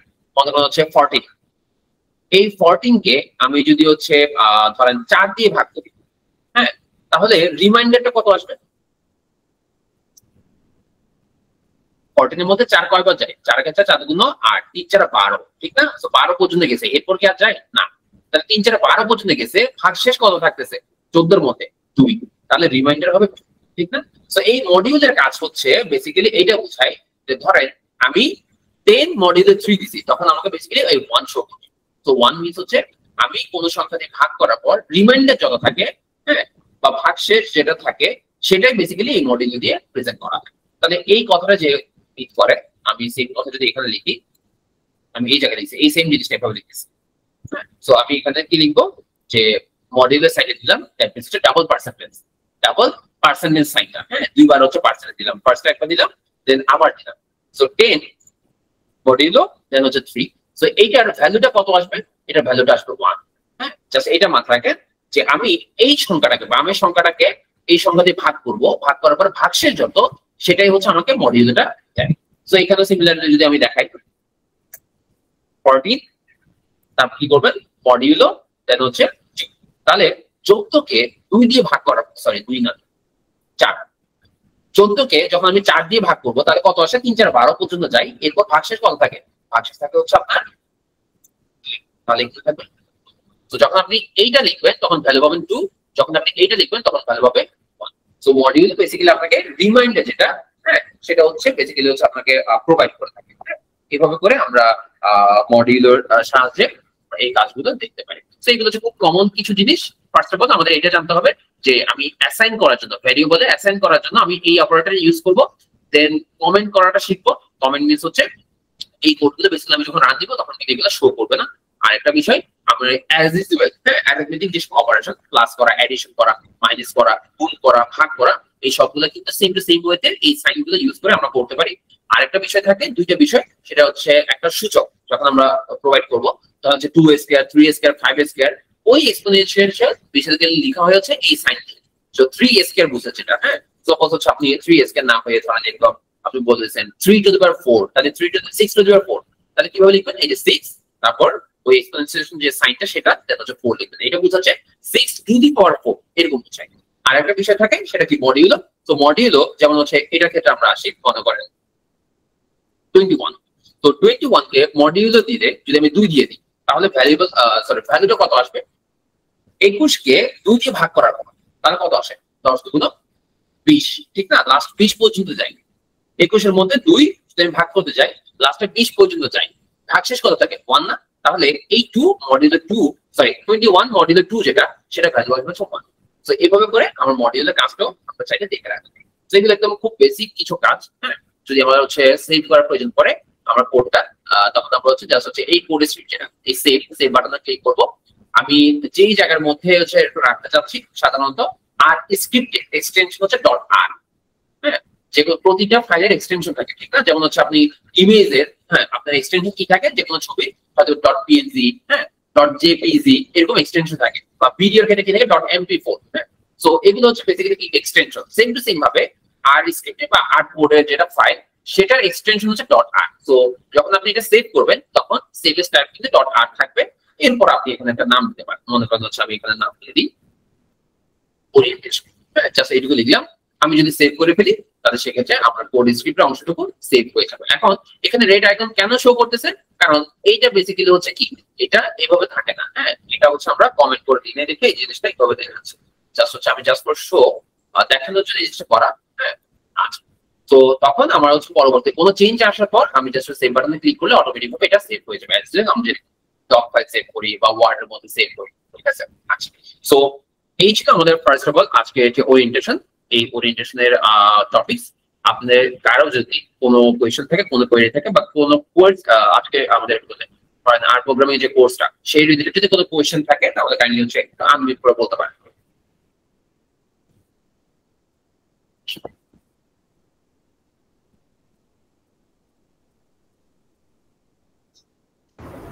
আসসালামু আলাইকুম ভাই। হ্যাঁ, ওয়ালাইকুম আসসালাম, জি বলেন। আচ্ছা ভাই, আমার তো একটা প্রজেক্টের আন্ডারে অনেকগুলো স্ক্রিপ্ট লেখা লাগতে পারে। তো এই এতগুলা স্ক্রিপ্টকে আমি একটা ফোল্ডারে বা কিভাবে আসলে অর্গানাইজ করতে পারি? আচ্ছা, তো প্রতিটা জিনিস হচ্ছে আমরা অর্গানাইজ করা দেখাবো বা শিখাবো নেক্সট ক্লাসের মধ্যে। আমরা স্টেপ বাই স্টেপ যাবো। তো সেই অংশটুকু ধরেন হচ্ছে আপনার মাল্টিপল স্ক্রিপ্ট যদি কাজে লাগে, হ্যাঁ, তো আপনি ফার্স্ট অফ অল একটা হচ্ছে ফোল্ডার ক্রিয়েট করে আপনি হচ্ছে মাল্টিপল স্ক্রিপ্ট হচ্ছে সেভ করতে পারেন, সেক্ষেত্রে কোনো ধরনের কোনো ইস্যু নেই। তো ওইটুকু অংশ হচ্ছে আমরা ইনক্লুড করবো। এটার বাইরে মানে আজকে যেটুকু অংশ দেখানো হলো,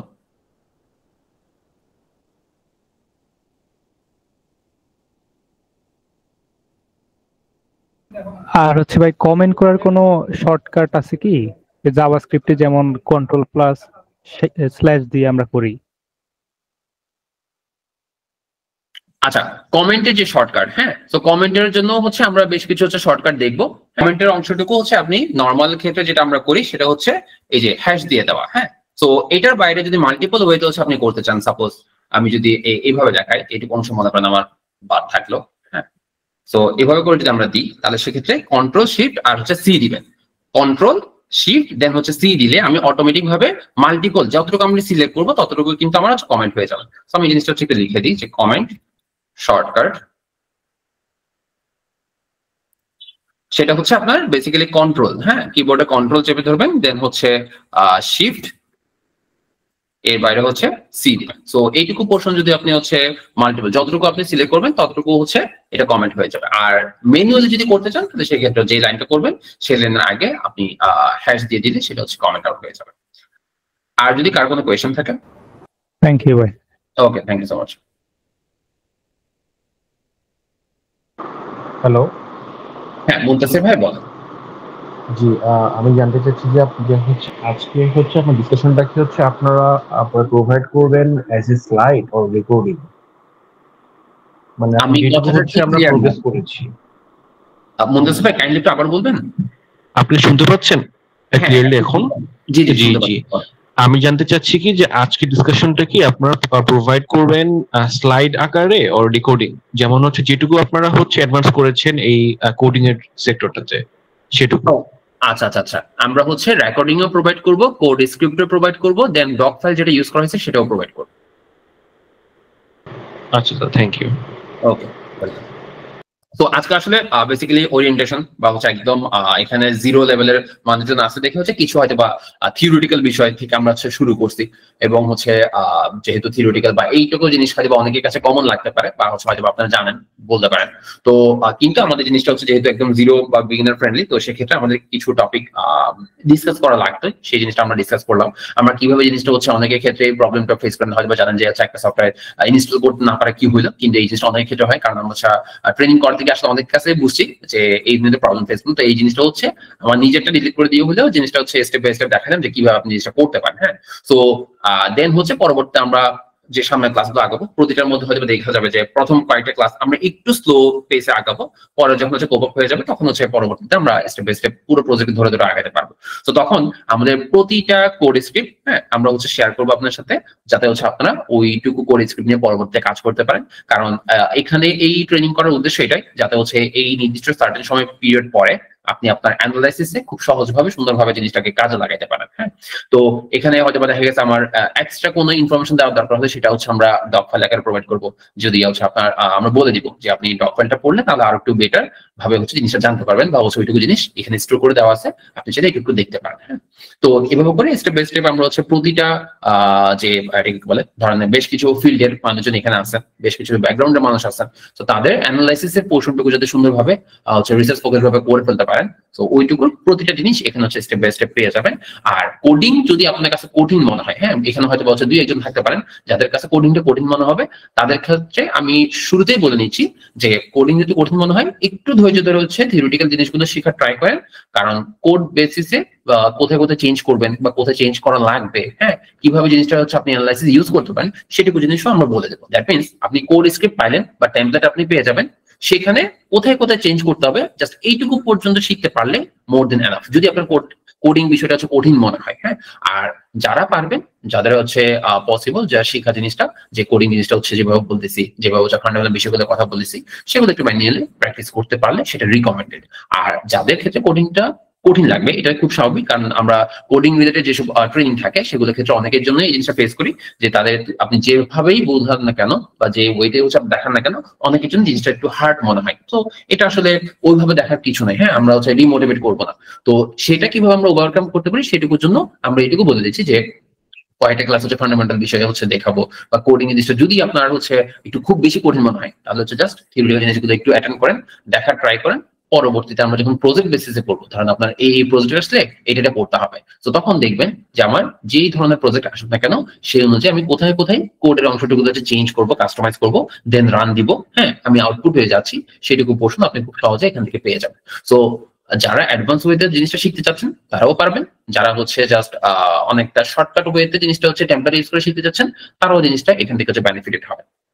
তো এখানে আমাদের ট্রেনিং রিলেটেড বলেন বা হচ্ছে আজকে যতটুকু দেখানো হয়েছে সেটুকু রিলেটেড যদি কারো কোনো কোয়েশ্চেন থাকে, যদি না বুঝে থাকেন বা হচ্ছে ফার্দার কোনো ইনকোয়ারি থাকে তাহলে সেক্ষেত্রে কাইন্ডলি একটু বলতে পারেন। আর এটা হচ্ছে ফার্স্ট অফ অল রিকোয়েস্ট থাকবে যে প্রথম বা শুরুর দিকে ক্লাসে আমি সবসময় রিকমেন্ড করি সেটা হচ্ছে হয়তো এখানে বেশ কিছু মানুষজন থাকেন হচ্ছে ইন্টারমিডিয়েট লেভেল। হ্যাঁ, তো তারা হচ্ছে একটু সহনশীল হবেন এই জন্য যে কিছু কিছু পোর্শন হয়তো আমি ইচ্ছাকৃতভাবে এখানে ইনক্লুড করবো না, হয়তো আপনি কোয়েশ্চেন করছেন বা এই জিনিসটা আমি এখানে ইনক্লুড করি নাই বা ক্লাসে ইনক্লুড করি নাই সেই জিনিস আমি ইনক্লুড করতেছি না। তো সেটা মানে এটা না যে আমি আপনার কথার দাম দিই নাই, বিষয়টা এরকম না, এভাবে দেখবেন না। সেটা হচ্ছে আমাদের কিছু প্ল্যান থাকে যে আপনি কতটুকু অংশ ওভারঅল আমি চিন্তা করি। হ্যাঁ, কারণ এখানে স্টুডেন্ট হয়তো বা হচ্ছে একজন দুইজন না, অনেকেই আছেন, অনেক ব্যাকগ্রাউন্ডের আছেন, অনেক লেভেলের আছেন। তো যাতে সবাই মোটামুটি জিনিস হচ্ছে কোপ আপ করতে পারে বা হচ্ছে জিনিসটাকে হচ্ছে ক্যাচ করতে পারে। তো এরকম যদি কোনো ধরনের স্পেশাল কোনো পোর্শন থাকে যেটা হয়তো এখানে আমি ইনক্লুড করে নেই বা আপনার জানার প্রয়োজন, হ্যাঁ তো সেই ক্ষেত্রে আপনি সিম্পলি আমাকে হচ্ছে নক করবেন, আমি সর্বোচ্চ আপনাকে হেল্প করবো। হ্যাঁ, তো সেই ধরনের কোনো কিছু মিস যাবে না। আপনাদের কোয়েশ্চেন করার বা হচ্ছে কোনো কিছু জানার থাকলে সেটা অবশ্যই আপনি আমাকে ইনবক্স করে জেনে নিতে পারেন। সো কিছু কিছু পোর্শন আমি ইচ্ছাকৃতভাবে হয়তো বা দেখা গেছে টপিকটা আসলেও বা উঠলেও দেখা গেছে আমি জিনিসটা স্কিপ করে যাবো। সো স্কিপ করার মানে হচ্ছে এটা যে হয়তো বা দেখা গেছে সেটা নিয়ে আমার প্ল্যান আছে সামনে কোনো ক্লাসে, কারণ আমার এই জিনিসটা পড়ানোর পর বা শেখানোর পর আমি জিনিসটা আপনাকে প্রেজেন্ট করবো যাতে ওভারঅল সবাই বুঝতে পারে। হ্যাঁ, তো এই জন্য কিছু কিছু পোর্শন হয়তো দেখবেন আমি জিনিসটা স্কিপ করে যাচ্ছি, তার মানে এটা না আমি পুরোপুরি জিনিসটা স্কিপ করে যাবো, আমি অবশ্যই জিনিসটা টাচ করবো। আর পার্সোনালি যদি আপনার জানার প্রয়োজন হয় তাহলে সেক্ষেত্রে সিম্পলি হচ্ছে ইনবক্স করবেন, হোয়াটসঅ্যাপে না করতে পারেন, সেক্ষেত্রে আমি অ্যাভেলেবল থাকবো। আর হয়তো হোয়াটসঅ্যাপ না করার পর যদি একটু সময় লাগে তাহলে হয়তো বুঝবেন আমি হয়তো বিজি আছি বা হচ্ছে বাইরে আছি, আমি অবশ্যই ফ্রি হয়ে আপনারা কোয়েশ্চেন আনসার দিব। সো আজকে কোয়েশ্চেন পর্যন্ত বা ট্রেনিং নিয়ে যদি কারো কোনো কোয়েশ্চেন থাকে তাহলে জানাতে পারেন, আদারওয়াইজ আমাদের আজকে ট্রেনিং আমরা এখানে এন্ড করব। এবং আমাদের